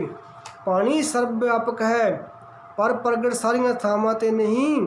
ਜਦੋਂ ਉਹਨਾਂ ਨੇ ਦੇਖਿਆ ਤਾਂ ਪੁੱਛਿਆ ਕਿ ਪਹਿਲਾਂ ਤੁਸੀਂ ਮਾਰਦੇ ਸੀ ਤਾਂ ਰੂਹ ਕਲਪਦੀ ਸੀ, ਪਰ ਹੁਣ ਤੁਸੀਂ ਪਿੱਛੇ ਹਟ ਗਏ ਤੇ ਆਪ ਇਸ ਨੂੰ ਸਜਦੇ ਕਰਦੇ ਹੋ ਕਿਉਂ? ਅੱਗੋਂ ਆਵਾਜ਼ ਆਈ ਕਿ ਜਿਸ ਨੂੰ ਤੁਸੀਂ ਠੱਗਣਾ ਚਾਹੁੰਦੇ ਹੋ ਉਸ ਨੂੰ ਤੁਸੀਂ ਕਤਲ ਕਰਨਾ ਚਾਹੁੰਦੇ ਹੋ। ਚਿੱਤ ਰੱਖਿਓ, ਬੰਦਾ ਕੁਕਰਮੀ ਸੀ, ਕਰਮ ਬੜੇ ਮਾੜੇ ਕੀਤੇ, ਪਰ ਇਸ ਦੀ ਬਲ ਦੀ ਚਿਖਾ ਬਲ ਕਰੋੜਾਂ ਬ੍ਰਹਿਮੰਡਾਂ ਦੇ ਸਾਈਂ ਦੀ ਉਂਗਲ ਹੋ ਗਈ। ਜਿਸ ਦੀ ਚਿਖਾ ਨੂੰ ਇੱਕ ਵਾਰੀ ਦੇਖ ਲਏ ਉਸਦੇ ਕਰਮ ਕੱਟ ਜਾਂਦੇ ਹਨ। ਸੱਚ ਜਾਣਿਓ, ਬਾਬੇ ਨਾਨਕ ਦੀ ਸਿਰਫ ਨਜ਼ਰ ਤੇ ਉਂਗਲ ਨੇ ਇਸ ਦੇ ਕਰੋੜਾਂ ਜਨਮਾਂ ਦੇ ਪਾਪ ਕੱਟ ਦਿੱਤੇ ਹਨ। ਗੁਰਮੁਖੋ, ਜੇ ਇੰਨਾ ਭਰੋਸਾ ਕਰੀਏ ਤਾਂ ਗੁਰੂ ਅਰਜਨ ਸਾਹਿਬ ਬਚਨ ਕਰਦੇ ਹਨ, ਮੈਂ ਮੂਰਖੀ ਕੇਤਕ ਬਾਤ ਹੈ, ਕੋਟ ਅਪਰਾਧੀ ਤਰਿਆ ਰੇ। ਗੁਰੂ ਨਾਨਕ ਜਿਨ ਸੁਣਿਆ ਪੇਖਿਆ, ਸੇ ਫਿਰ ਗਰਭ ਨਾ ਭਰਿਆ ਰੇ। ਗੁਰੂ ਸੱਜਣ ਹੈ, ਜਿਹੜੇ ਤੂੰ ਕਰਮ ਕਰਦਾ ਪਿਆ ਹੈ ਤੈਨੂੰ ਭੋਗਣੇ ਪੈਣਗੇ, ਪਰ ਇੱਕ ਤਰੀਕਾ ਹੈ, ਕਰਮਾਂ ਦਾ ਪਛਤਾਵਾ ਕਰਕੇ ਕਿਤੇ ਗੁਰੂ ਦੇ ਸਾਹਮਣੇ ਖਲੋ ਜਾ। ਸੱਚ ਜਾਣੀ, ਗੁਰੂ ਤੇਰੇ ਕਰੋੜਾਂ ਜਨਮਾਂ ਦੇ ਕੀਤੇ ਹੋਏ ਕਰਮ ਵੀ ਸਾੜ ਦੇਵੇਗਾ। ਉਹਨਾਂ ਨੂੰ ਕਹਿਣ ਲੱਗੇ ਕਿ ਉਸ ਨੂੰ ਮਾਰੋ ਨਾ, ਉਹ ਸਾਈਂ ਦੇ ਜਾ ਕੇ ਚਰਨ ਫੜ ਲਓ। ਕਿਰਪਾਲੂ ਦਾਤਾ ਜੀ ਦੀ ਕੋਲ ਵਾਪਸ ਆਏ, ਆ ਕੇ ਕਹਿਣ ਲੱਗੇ, ਸੱਚੇ ਪਾਤਸ਼ਾਹ ਸਾਨੂੰ ਬਖਸ਼ ਲੈ। ਨਾਲਦਿਆਂ ਨੇ ਕਿਹਾ ਕਿ ਅਸੀਂ ਲੁੱਟਣਾ ਸੀ ਤੇ ਤੁਸੀਂ ਇਸ ਦੇ ਚਰਨਾਂ ਵਿੱਚ। ਕਹਿਣ ਲੱਗੇ, ਨਹੀਂ, ਇਸ ਦੇ ਇੱਕ ਹੱਥ ਦਾ ਇਸ਼ਾਰਾ ਕਰੋੜਾਂ ਜਨਮਾਂ ਤੇ ਪਾਪੀ ਤਾਰ ਸਕਦਾ ਹੈ, ਤਾਂ ਚਰਨ ਫੜ ਲਓ, ਕਿਤੇ ਕੀਤੇ ਹੋਏ ਪਾਪਾਂ ਤੋਂ ਅਸੀਂ ਵੀ ਬਚ ਸਕੀਏ। ਗੁਰੂ ਅਰਜਨ ਦੇਵ ਜੀ ਫਰਮਾਉਂਦੇ ਹਨ, ਤੇਰਾ ਕੀਤਾ ਜਾਤੋ ਨਹੀਂ ਮੈਨੋ ਜੋ ਕੀ ਤੋਈ, ਮੈਂ ਨਿਰਗੁਣ ਆਰੇ ਕੋ ਗੁਣ ਨਹੀਂ, ਆਪੇ ਤਰਸ ਪਿਓਈ।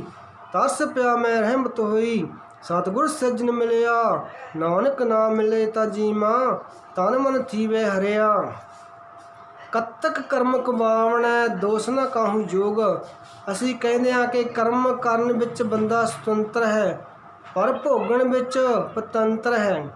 ਸਤਿਗੁਰ ਨੇ ਅੰਮ੍ਰਿਤ ਬਾਣੀ ਵਿੱਚ ਵੀ ਉਦਾਹਰਨਾਂ ਦਿੱਤੀਆਂ ਹਨ ਤੇ ਭਾਈ ਵੀਰ ਸਿੰਘ ਨੇ ਇੱਕ ਬਹੁਤ ਢੁਕਵੀਂ ਉਦਾਹਰਨ ਦਿੱਤੀ ਹੈ। ਉਹ ਕਹਿੰਦੇ ਹਨ ਕਿ ਦੇਖੋ, ਅੰਗੂਰ ਦੀ ਬੇਲ ਹੈ, ਅੰਗੂਰਾਂ ਵਿੱਚ ਰਸ ਭਰਿਆ ਗਿਆ, ਹੁਣ ਉਸੇ ਅੰਗੂਰ ਦੀ ਕੋਈ ਖੰਡ ਬਣਾਏ ਜਿਸ ਦੇ ਖਾਣ ਦੇ ਨਾਲ ਆਦਮੀ ਨੂੰ ਤਾਕਤ ਮਿਲਦੀ ਹੈ, ਤੇ ਉਸੇ ਅੰਗੂਰ ਨੂੰ ਤਰਕਾ ਕੇ ਕੋਈ ਭਾਂਡੇ ਵਿੱਚ ਰੱਖ ਕੇ ਨਸ਼ਾ ਬਣਾ ਲੇ ਤਾਂ ਪੀ ਕੇ ਮੱਤ ਮਾਰੀ ਜਾਂਦੀ ਹੈ। ਤੇ ਆਦਮੀ ਇਹ ਕਹਿਣਾ ਸ਼ੁਰੂ ਕਰ ਦੇਵੇ ਕਿ ਦੇਖੋ ਜੀ, ਦੋਸ਼ ਅੰਗੂਰਾਂ ਦਾ ਹੈ, ਕਿਉਂਕਿ ਇਹਨਾਂ ਵਿੱਚੋਂ ਸ਼ਰਾਬ ਨਿਕਲਦੀ ਹੈ। ਰੱਬ ਨੇ ਕੇਵਲ ਤੈਨੂੰ ਅੰਗੂਰ ਦਿੱਤੇ ਹਨ, ਸ਼ਰਾਬ ਬਣਾਉਣਾ, ਮਿੱਠਾ ਬਣਾਉਣਾ ਤੇਰਾ ਆਪਣਾ ਕੰਮ ਸੀ। परमात्मा ने तैनू कीमती समा दिता है। बस सजना तेरे अपने किते कर्म नाल तू भगत भी बन सकदा है। अपने किते कर्मां नाल तू साकत भी बन सकदा है। भाई साहब कहण लगे, दाखां अते अंगूरी सीसे कुदरत पाप बनाए। मिठे ते स्वादी रस पर भर बेला गल टकाए। तू ओ तोड़ मट फिर पाए रख रख के तरकाए। दुख देवे दारू उस विचों तू हन आप चुकाए। प्यारिओ, परमात्मा ने ਸਰੀਰ ਦਿੱਤਾ ਹੈ। ਜਿਹੋ ਜਿਹੇ ਅਸੀਂ ਕਰਮ ਕਰਦੇ ਹਾਂ ਉਹ ਕਰਮਾਂ ਦੀ ਬੇਲ ਹੈ, ਉਹ ਕਰਮਾਂ ਦੀ ਬੀਜ, ਉਹ ਕਰਮਾਂ ਦੀ ਫਸਲ ਇੱਕ ਦਿਨ ਇਨਸਾਨ ਨੂੰ ਕੱਟਣੀ ਪਵੇਗੀ। ਇਹੋ ਜਿਹੇ ਕਰਮ ਹਨ। ਬਾਬਾ ਫਰੀਦ ਸਾਹਿਬ ਨੇ ਤਾਂ ਮਿਹਰ ਵੀ ਕੀਤੀ ਹੈ। ਕਹਿੰਦੇ ਹਨ, ਫਰੀਦਾ ਲੋੜੈ ਦਾਖ ਬਜ਼ੋਰੀਐ, ਕਿੱਕਰ ਬੀਜੈ ਜੱਟ, ਹੰਡੇ ਉਨਕ ਤਾਈਂਦੈ, ਪੈਂਦਾ ਲੋੜੇ ਪੱਟ। ਤੂੰ ਕਰਮ ਮਾੜੇ ਕਰ ਬੈਠਾ ਹੈ, ਫਿਰ ਕੀ ਕੋਈ ਰਸਤਾ ਹੈ? ਕਹੇ ਗੁਰੂ ਦੇ ਦਰ 'ਤੇ ਅਸੀਂ ਬਖਸ਼ੇ ਜਾਈਏ। ਅਸੀਂ ਇਹ ਤਾਂ ਪ੍ਰਵਾਨ ਦੇਈਏ ਜਾਵਾਂਗੇ ਕਿ ਇਹਨੂੰ ਕੀਤੇ ਕਰਮਾਂ ਦੀ ਸਜ਼ਾ ਮਿਲੇਗੀ। ਹੁਣ ਮੰਨ ਲਓ ਬੰਦਾ ਤਿਆਰ ਹੋ ਗਿਆ ਕਿ ਮੈਂ ਕਦ ਤੱਕ ਤਾਂ ਮਾੜੇ ਕਰ ਬੈਠਾ, ਕਰਮ ਤਾਂ ਮਾੜੇ ਕਰ ਬੈਠਾ, ਪਰ ਕੀ ਕੋਈ ਮੇਰੇ ਲਈ ਬਚਾਅ ਦਾ ਰਾਹ ਹੈ? ਤਾਂ ਮੇਰੇ ਧੰਨ ਗੁਰੂ ਗ੍ਰੰਥ ਸਾਹਿਬ ਨੇ ਬੜੀਆਂ ਸੋਹਣੀਆਂ ਉਦਾਹਰਨਾਂ ਦਿੱਤੀਆਂ ਹਨ। ਪਿਆਰਿਓ, ਕਦੀ ਗੁਰੂ ਤੇਗ ਬਹਾਦਰ ਜੀ ਦੇ ਬਚਨ ਪੜ੍ਹੋ। ਕਹਿੰਦੇ ਹਨ, ਆ ਮੈਂ ਕੌਣ ਅਪਾਉ ਕਰਿਓ, ਜੇ ਬਿਦ ਮਨ ਕੋ ਸੰਸਾ ਚੁਕੈ, ਭਉ ਨਿਦ ਪਾਰ ਪਰਿਓ ਰਹਾਓ। ਮੇਰੇ ਮਨ ਦੇ ਸੰਕੇ ਦੂਰ ਹੋ ਜਾਣ, ਮੈਂ ਭਵ ਸਾਗਰ ਤੋਂ ਤਰ ਜਾਵਾਂ। ਜਨਮ ਪਾਏ ਕਛ ਭਲੋ ਨਾ ਕੀਨੋ, ਤਾਂ ਤੇ ਅਦਕ ਡਰਿਓ। ਮਨ ਬਚ ਕਰਮ ਹਰ ਗੁਣ ਨਹੀਂ ਗਾਏ, ਯਹ ਜੀ ਸੋਚ ਧਰਿਓ। ਗੁਰਮਤਿ ਸੁਣ ਕਛ ਗਿਆਨ ਨ ਉਪਜੋ, ਪਸ਼ੂ ਜੋ ਉਦਰ ਭਰਿਓ। ਕਹੋ ਨਾਨਕ ਭਰਮ ਬਿਰਧ ਪਛਾਨਿਓ, ਤਬ ਹੋਂ ਪਤਤ ਧਰਿਓ। ਕਰਮ ਮੈਂ ਕਰ ਲਏ ਹਨ, ਪਰ ਮੇਰੇ ਮਾਲਕਾ ਤੂੰ ਆਪਣੇ ਬਿਰਧ ਬਾਣੇ ਦੀ ਲਾਜ ਰੱਖ, ਤਾਂ ਮੇਰੇ ਕਰਮ ਕੱਟੇ ਜਾ ਸਕਦੇ ਹਨ। ਇੱਥੇ ਇੱਕ ਭਗਤ ਮਹਾਂਪੁਰਸ਼ ਜਿਨ੍ਹਾਂ ਦੇ ਗੁਰੂ ਗ੍ਰੰਥ ਸਾਹਿਬ ਵਿੱਚ ਬਚਨ ਹਨ, ਦੇਖੋ ਉਸਨੇ ਕਮਾਈ ਕੀਤੀ। ਕਰਮ ਭਾਵੇਂ ਪਹਿਲਾਂ ਮਾੜੇ ਸਨ, ਪਰ ਸਿਮਰਨ ਕਰਨ ਤੋਂ ਬਾਅਦ ਸਾਨੂੰ ਇੱਕ ਮਾਰਗ ਦੱਸ ਕੇ ਗਏ ਹਨ। ਭਗਤ ਸਧਨਾ ਜੀ ਦਾ ਬਚਨ ਆਉਂਦਾ ਹੈ ਗੁਰੂ ਗ੍ਰੰਥ ਸਾਹਿਬ ਵਿੱਚ। ਉਹਨਾਂ ਦਾ ਕਰਮ ਸੀ ਕਿ ਉਹ ਕਸਾਈ ਪੁਣੇ ਦਾ ਕੰਮ ਕਰਦੇ ਸਨ। ਜੋ ਰੱਬ ਦੀ ਭਗਤੀ ਵੱਲ ਚੱਲੇ ਤਾਂ ਕਹਿੰਦੇ ਹਨ ਕਿ ਗੁਰਮੁਖੋ, ਕਦੀ ਦੁਨੀਆ ਦੀ ਪਰਵਾਹ ਨਾ ਕਰਿਓ। ਮੰਨ ਲਓ ਅਸੀਂ ਕਰਮ ਮਾੜੇ ਕਰ ਬੈਠੇ ਹਾਂ ਅਤੇ ਹੁਣ ਉਹਨਾਂ ਕਰਮਾਂ ਨੂੰ ਅਸੀਂ ਪਛਤਾਪ ਕਰਕੇ ਕਹਿ ਲਈਏ। ਪਹਿਲੀ ਗੱਲ, ਜਿਹੜੇ ਕਰਮ ਹਨ, ਜਿਹੜੇ ਨਾ ਦਿਖ ਹਨ। ਕਰਮ ਦੋ ਤਰ੍ਹਾਂ ਦੇ ਹਨ, ਇੱਕ ਬਿੰਦ ਹਨ, ਇੱਕ ਨਖਿੱਧ ਹਨ। ਬਿੰਦ ਦਾ ਅਰਥ ਹੁੰਦਾ ਹੈ ਕਰਨ ਜੋ ਕੰਮ, ਅਤੇ ਨਖਿੱਧ ਦਾ ਅਰਥ ਹੁੰਦਾ ਹੈ ਕਿ ਜਿਹੜੇ ਕੰਮ ਨਹੀਂ ਕਰਨੇ। ਜੇ ਗੁਰਮਤਿ ਦੀ ਬੋਲੀ ਵਿੱਚ ਸਮਝਣਾ ਹੈ ਤਾਂ ਰਹਿਤ ਦਾ ਮਤਲਬ ਹੈ ਬਿੰਦ ਕਰਮ ਇਹ ਕਰਨੇ ਹਨ, ਅਤੇ ਕੁਰਹਿਤ ਦਾ ਮਤਲਬ ਹੈ ਨਖਿੱਧ ਕਰਮ ਇਹ ਕਦੀ ਨਹੀਂ ਕਰਨੇ।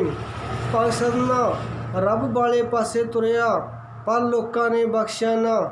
ਸਾਰਿਆਂ ਨੇ ਇੱਕੋ ਗੱਲ ਕਹੀ ਕਿ ਕੱਲ੍ਹ ਤੱਕ ਕਸਾਈ ਸੀ, ਅੱਜ ਬਣ ਗਿਆ ਵੱਡਾ ਭਗਤ। ਗੁਰਮੁਖੋ, ਰੱਬ ਦੀ ਰਹਿਮਤ ਕਿਸ ਵੇਲੇ ਵੀ ਬਰਸ ਸਕਦੀ ਹੈ। ਭਗਤ ਸਧਨਾ ਜੀ ਦੀ ਮਿਹਰ ਹੋਈ, ਕਰਮ ਉਹਨਾਂ ਮਾੜੇ ਕੀਤੇ। ਸਮਾਜ ਨੇ ਕਿਹਾ, ਨਹੀਂ, ਕੱਲ੍ਹ ਤੱਕ ਦਾ ਕਸਾਈ ਅੱਜ ਕਿਵੇਂ ਭਗਤ ਬਣ ਸਕਦਾ ਹੈ?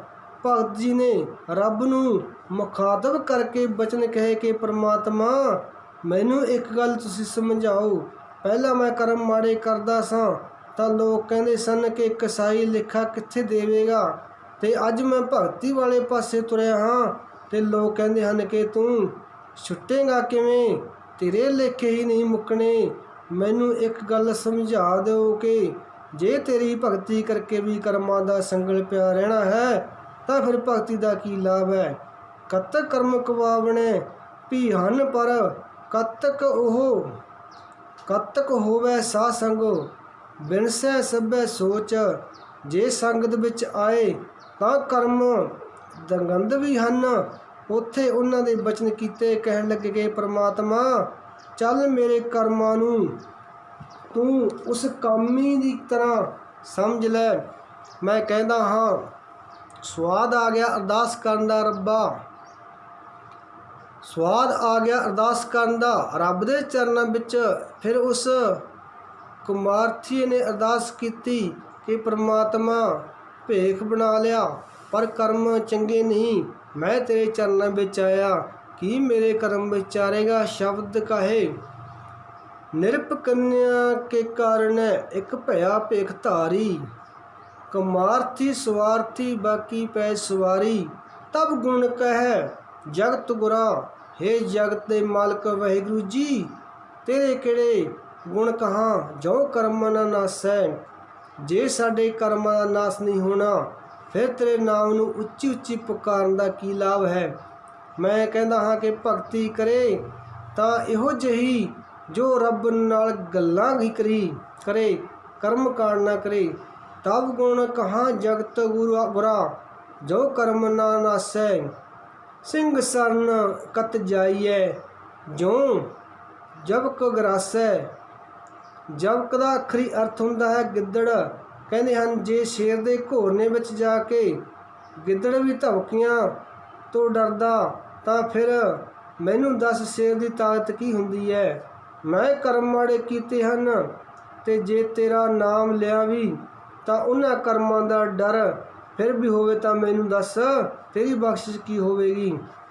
ਏਕ ਬੂੰਦ ਜਲ ਕਾਰਨ ਚਾਤਰਕ ਦੁੱਖ ਪਾਵੈ। ਚਾਤਰਕ ਇੱਕ ਬੂੰਦ ਨੂੰ ਸਹਿਕਦਾ ਹੈ ਤੇ ਗੁਰਮਤ ਨਗਦ ਧਰਮ ਹੈ। ਗੁਰੂ ਕਹਿੰਦਾ ਕਿ ਤੂੰ ਕਮਾਈ ਕਰ ਤਾਂ ਸਹੀ, ਮਰਨ ਤੋਂ ਬਾਅਦ ਮੁਕਤੀ ਨਹੀਂ। ਇਸ ਘਰ ਵਿੱਚ ਤਾਂ ਜਿਉਂਦੇ ਜੀ ਮੁਕਤ ਹੋ ਜਾਂਦੇ ਹਨ। ਕਹਿਣ ਲੱਗੇ ਪ੍ਰਾਣ ਗਏ ਸਾਗਰ ਮਿਲੈ, ਹੁਣ ਕਾਮ ਨਾ ਆਵੈ। ਪ੍ਰਾਣ ਜੋ ਥਾਕੈ ਥਿਰ ਨਹੀਂ, ਕੈਸੇ ਬਿਰਮਾਇਓ। ਬੂੜ ਮੁਏ ਨੌਕਾ ਮਿਲੈ, ਕਉ ਕਾਹਿਓ ਚੜਾਵਿਓ। ਜਿਉਂਦੇ ਨੂੰ ਮੈਨੂੰ ਜਿਨਕੇ ਦਾ ਤਨਕੇ ਦਾ ਸਹਾਰਾ ਬਖਸ਼ ਦੇ। ਮੈਂ ਡੁੱਬਦਾ ਪਿਆ ਹਾਂ ਤੇ ਜਿਸ ਦਿਨ ਮਰ ਗਿਆ ਪਰਤ ਕੇ ਬੇੜੀਆਂ ਲਿਆਇਆ ਤਾਂ ਮੈਂ ਬੇੜੀਆਂ ਨੂੰ ਕੀ ਕਰਨਾ ਹੈ। ਕਹਿਣ ਲੱਗੇ ਮੈਂ ਨਹੀਂ ਕਛ ਹੋ ਨਹੀਂ, ਕਿਛ ਹੈ ਨਾ ਮੋਰਾ। ਅਵਸਰ ਲੱਜਾ ਰਾਖ ਲਿਓ, ਸਦਨਾ ਜਨ ਤੋਰਾ। ਮੈਂ ਕੁਛ ਨਹੀਂ, ਤੂੰ ਕਿਰਪਾ ਕਰ, ਮੇਰੇ ਗਰੀਬ ਦੀ ਲੱਜਾ ਰੱਖ ਲੈ ਪਿਆਰਿਓ। ਜਿਹੜੇ ਕਰਮ ਅਸੀਂ ਕਰਦੇ ਹਾਂ ਉਹ ਭੋਗਣੇ ਪੈਣੇ ਹਨ। ਸਭ ਤੋਂ ਵੱਡਾ ਮਾੜਾ ਕਰਮ ਪਤਾ ਕੀ ਹੈ। ਗੁਰੂ ਜੀ ਨੇ ਅੱਜ ਕਿਹਾ ਹੈ ਕਤ ਕਰਮ ਕਵਾਵਣੇ, ਦੋਸ਼ ਨਾ ਕਾਹੂ ਜੋਗ। ਸਭ ਤੋਂ ਵੱਡਾ ਮਾੜਾ ਕਰਮ ਹੈ ਪਰਮੇਸ਼ਰ ਦੇ ਭੁੱਲਿਆਂ ਵਿਆਪਨ ਸਭੈ ਰੋਗ। ਬੇਮੁਖ ਹੋਏ ਰਾਮ ਤੇ ਲੱਗਣ ਜਨਮ ਵਿਜੋਗ। ਜੇ ਭੁੱਲ ਗਿਆ ਤਾਂ ਖਿਨਮੈ ਕੌੜੇ ਹੋਏ ਗਏ, ਜਿਤਨੇ ਮਾਇਆ ਭੋਗ। ਜਿਹੜੇ ਭੋਗ ਭੋਗਦਾ ਪਿਆ ਹੈ ਇਹ ਕੌੜੇ ਹੋ ਜਾਣਗੇ। ਪਰ ਜੇ ਤੂੰ ਰੱਬ ਤੇ ਬੇਮੁਖ ਨਾ ਹੋਵੇਂ ਤੇ ਗੁਰੂ ਦੇ ਸਨਮੁਖ ਰਹੇ ਤਾਂ ਤੇਰੀ ਝੋਲੀ ਵਿੱਚ ਦਾਤ ਪਵੇਗੀ। ਗੁਰਮੁਖੋ, ਜਿਸ ਮਾਲੀ ਨੇ ਪਨੀਰੀ ਸਾਂਭ ਲਈ ਬਗੀਚੇ ਉਸਦੀ ਸੁਗੰਧੀ ਦੇਣਗੇ।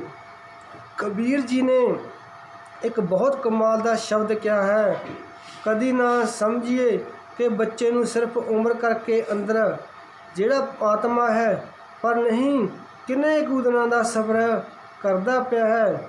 ਸਾਡੇ ਸਾਹਮਣੇ ਉਸਦੀ ਉਮਰ 5 ਸਾਲ ਹੈ, 10 ਸਾਲ ਹੈ, ਪਰ ਅੰਦਰ ਵਾਲਾ ਆਤਮਾ ਤਾਂ ਕਈ ਜਨਮਾਂ ਦਾ ਚੱਲਿਆ ਹੈ। ਜੇ ਕਿਤੇ ਮਾਂ-ਬਾਪ ਆਪ ਕਿਸੇ ਸੱਚੇ ਵਿੱਚ ਸੈਂਚੇ ਵਿੱਚ ਢਲੇ ਹੋਣ ਤਾਂ ਬੱਚਾ ਜ਼ਰੂਰ ਢਲੇਗਾ। ਕਬੀਰ ਜੀ ਨੇ ਇੱਕ ਬਚਨ ਕਿਹਾ ਹੈ ਕਿ ਜਿਸ ਤਰ੍ਹਾਂ ਬੱਚਾ ਨਿਰਮਲਤਾਈ ਬਚਨ ਵਿੱਚ ਲੈ ਤੁਰਦਾ ਹੈ, ਰੱਬ ਮਿਹਰ ਕਰੇ ਬੱਚਾ ਇੱਕ ਰੁੱਖ ਦੀ ਤਰ੍ਹਾਂ ਹੈ ਜਿਹੜਾ ਧਰਤੀ ਵਿੱਚੋਂ ਨਿਕਲਦਾ ਹੈ। ਇੰਨਾ ਕੋਮਲ ਤੇ ਲਚਕੀਲਾ ਹੈ ਕਿ जिस पासे उस रुख ਨੂੰ ਕਰਾਂਗੇ ਉਧਰ ਹੀ ਢਲ ਜਾਣਾ ਹੈ। ਜਿੱਥੇ ਬੱਚੇ ਨੂੰ ਤੋਰੋਗੇ ਉਸੇ ਪਾਸੇ ਤੁਰ ਪੈਣਾ ਹੈ। ਕਬੀਰ ਜੀ ਨੇ ਕਿਹਾ, ਜੈਸੀ ਉਪਜੀ ਪੇੜ ਤੇ। ਜਦੋਂ ਮਾਤਾ ਦੇ ਉਦਰ ਵਿੱਚ ਬੱਚੇ ਦਾ ਅਜੇ ਜਨਮ ਨਹੀਂ ਹੋਇਆ, ਜਿਹੜੇ ਲਿਵ ਉੱਥੇ ਲੱਗੀ ਸੀ, ਜੇ ਕਿਤੇ ਇਹ ਲਿਵ ਜਨਮ ਤੋਂ ਲੈ ਕੇ ਮੌਤ ਤੱਕ ਲੱਗੀ ਰਹੇ ਤਾਂ ਬੰਦੇ ਦੀ ਕੀਮਤ ਕਰੋੜਾਂ ਰਤਨ ਨਾਲ ਵੀ ਨਹੀਂ ਪਾਈ ਜਾ ਸਕਦੀ। ਕਬੀਰ ਜੈਸੀ ਉਪਜੀ ਪੇੜ ਤੇ, ਜੋ ਤੈਸੀ ਨਿਭੈ ਓੜਾ। ਹੀਰਾ ਕਿਸ ਕਾ ਵਪਰਾ, ਉਪਜ ਰਤਨ ਕਰੋੜ। ਪ੍ਰਹਲਾਦ ਇੱਕ ਬੱਚਾ ਹੈ। ਉਸ ਬੱਚੇ ਦੇ ਅੰਦਰ ਰੱਬ ਨੇ ਮਿਹਰ ਕੀਤੀ। ਕੋਈ ਬਾਪ ਦੇ ਸਾਹਮਣੇ ਨਹੀਂ ਸੀ ਬੋਲਦਾ, ਪਰ ਪ੍ਰਹਲਾਦ ਆਪਣੇ ਬਾਪ ਦੇ ਸਾਹਮਣੇ ਖਲੋ ਕੇ ਬੋਲਿਆ। ਉਸ ਬੱਚੇ ਦੀ ਦ੍ਰਿੜਤਾ ਕਿਹੋ ਜਿਹੀ ਸੀ! ਪਰਮਾਤਮਾ ਵੀ ਉਸਦੇ ਭੋਲੇਪਣ ਉੱਤੇ ਖੁਸ਼ ਹੋ ਗਿਆ। ਧਰੂ ਦੀ ਉਮਰ ਕਿੰਨੀ ਕੁ ਸੀ? ਧਰੂ ਬਿਲਕੁਲ ਵੀ ਰੱਬ ਲਈ ਨਹੀਂ ਤੁਰਿਆ। ਧਰੂ ਜਿਸ ਦਿਨ ਤੁਰਿਆ, ਉਸਨੇ ਨਹੀਂ ਸੀ ਪੁੱਛਿਆ ਕਿ ਮਾਂ ਮੈਨੂੰ ਰੱਬ ਕਿਵੇਂ ਮਿਲੇਗਾ। ਉਸਨੇ ਇੱਕੋ ਗੱਲ ਕਹੀ, ਮਾਂ, ਜਿਸ ਤਖਤ ਤੋਂ ਅੱਜ ਮੈਨੂੰ ਧੱਕਾ ਪਿਆ ਹੈ, ਮੇਰੇ ਪਿਓ ਦਾ ਤਖਤ ਮੈਨੂੰ ਕਿਵੇਂ ਮਿਲੇਗਾ। ਮਾਂ ਬੜੀ ਸਿਆਣੀ ਸੀ। ਉਸਨੇ ਕਿਹਾ, ਪੁੱਤਰ ਮੇਰਿਆ, ਮੈਂ ਰਾਜੇ ਦੇ ਘਰ ਜੰਮੀ ਹਾਂ, ਰਾਜੇ ਦੇ ਘਰ ਵਿਆਹੀ ਹਾਂ। ਮੈਨੂੰ ਧੱਕੇ ਤਾਂ ਪਏ ਹਨ ਕਿ ਮੇਰੀ ਭਗਤੀ ਕੋਈ ਨਹੀਂ। ਮਾਂ ਨੇ ਤੋਰਨਾ ਸੀ। ਗੁਰੂ ਗ੍ਰੰਥ ਸਾਹਿਬ ਵਿੱਚੋਂ ਆਵਾਜ਼ ਆਉਂਦੀ ਹੈ ਕਿ ਜੇ ਰੱਬ ਤੂੰ ਪਾਉਣਾ ਹੈ, ਰਾਮ ਜਪੋ ਜੀ ਐਸੇ ਐਸੇ, ਧੂ ਪ੍ਰਹਲਾਦ ਜਪੋ ਹਰ ਜੈਸੈ। ਇੱਕ ਦ੍ਰਿੜਤਾ ਹੈ ਸਿੱਖੋ, ਤਿੰਨ ਚੀਜ਼ਾਂ ਤੋਂ ਕਦੀ ਭਟਕੋ ਨਾ। ਅੰਮ੍ਰਿਤ ਬਾਣੀ ਤੋਂ, ਅੰਮ੍ਰਿਤਸਰ ਤੋਂ, ਇਹ ਤੁਹਾਡੇ ਜੀਵਨ ਦਾ ਆਧਾਰ ਹਨ। ਅੰਮ੍ਰਿਤ ਬਾਣੀ ਨਾਲ ਜੁੜਿਓ ਤੇ ਨਾਮ ਅੰਮ੍ਰਿਤ ਦੇ ਪਿਆਲੇ ਤੋਂ ਨਾ ਥੜਕਿਓ। ਗੁਰੂ ਰਾਮਦਾਸ ਦਾ ਦਰਬਾਰ ਸਾਹਿਬ ਨਾ ਕਦੇ ਭੁੱਲ ਜਾਇਓ। ਬੱਚਿਆਂ ਨੂੰ ਲੈ ਕੇ ਜਾਓ, ਉੱਥੇ ਲੰਗਰ ਦੇ ਬਰਤਨਾਂ ਵਿੱਚ ਖਲੋਵੋ। ਅਮੀਰੀ ਦਾ ਮਾਣ ਨਾ ਕਰਿਓ, ਚੇਤੇ ਰੱਖਿਓ ਉਸ ਦੇ ਦਰ 'ਤੇ ਜੋੜਿਆਂ ਦੀ ਧੂੜ ਵਿੱਚ ਨਵਾਜੀਆਂ ਪਈਆਂ ਹਨ। ਪਹਿਲਾਂ ਆਪ ਖਲੋਵੋ। ਸੇਵਾ ਕਰਨਾ ਮਤਲਬ ਗੱਲਾਂ ਕਰਨੀਆਂ ਨਹੀਂ, ਪਹਿਲਾਂ ਸੇਵਾ ਵਿੱਚ ਖਲੋਵੋ। ਪਰਤ ਕੇ ਇਸ਼ਨਾਨ ਕਰਕੇ ਅੰਦਰ ਜਾਓ ਤੇ ਘੰਟਾ ਗੁਰੂ ਰਾਮਦਾਸ ਜੀ ਦੇ ਚਰਨਾਂ ਵਿੱਚ ਬੈਠ ਕੇ ਆਓ। ਕਦੀ ਬਾਬਾ ਦੀਪ ਸਿੰਘ ਜੀ ਨੂੰ ਉਹਨਾਂ ਦੀ ਮਾਤਾ ਇਸੇ ਤਰ੍ਹਾਂ ਹੀ ਲੈ ਕੇ ਜਾਂਦੀ ਸੀ। ਗੁਰੂ ਕਿਰਪਾ ਕਰੇ। ਇੰਨੀਆਂ ਬੇਨਤੀਆਂ ਪ੍ਰਵਾਨ ਕਰਨਾ, ਬੇਅੰਤ ਭੁੱਲਾਂ ਹੋਈਆਂ ਨੇ ਖਿਮਾ ਬਖਸ਼ਣਾ। ਵਾਹਿਗੁਰੂ ਜੀ ਕਾ ਖਾਲਸਾ, ਵਾਹਿਗੁਰੂ ਜੀ ਕੀ ਫਤਿਹ।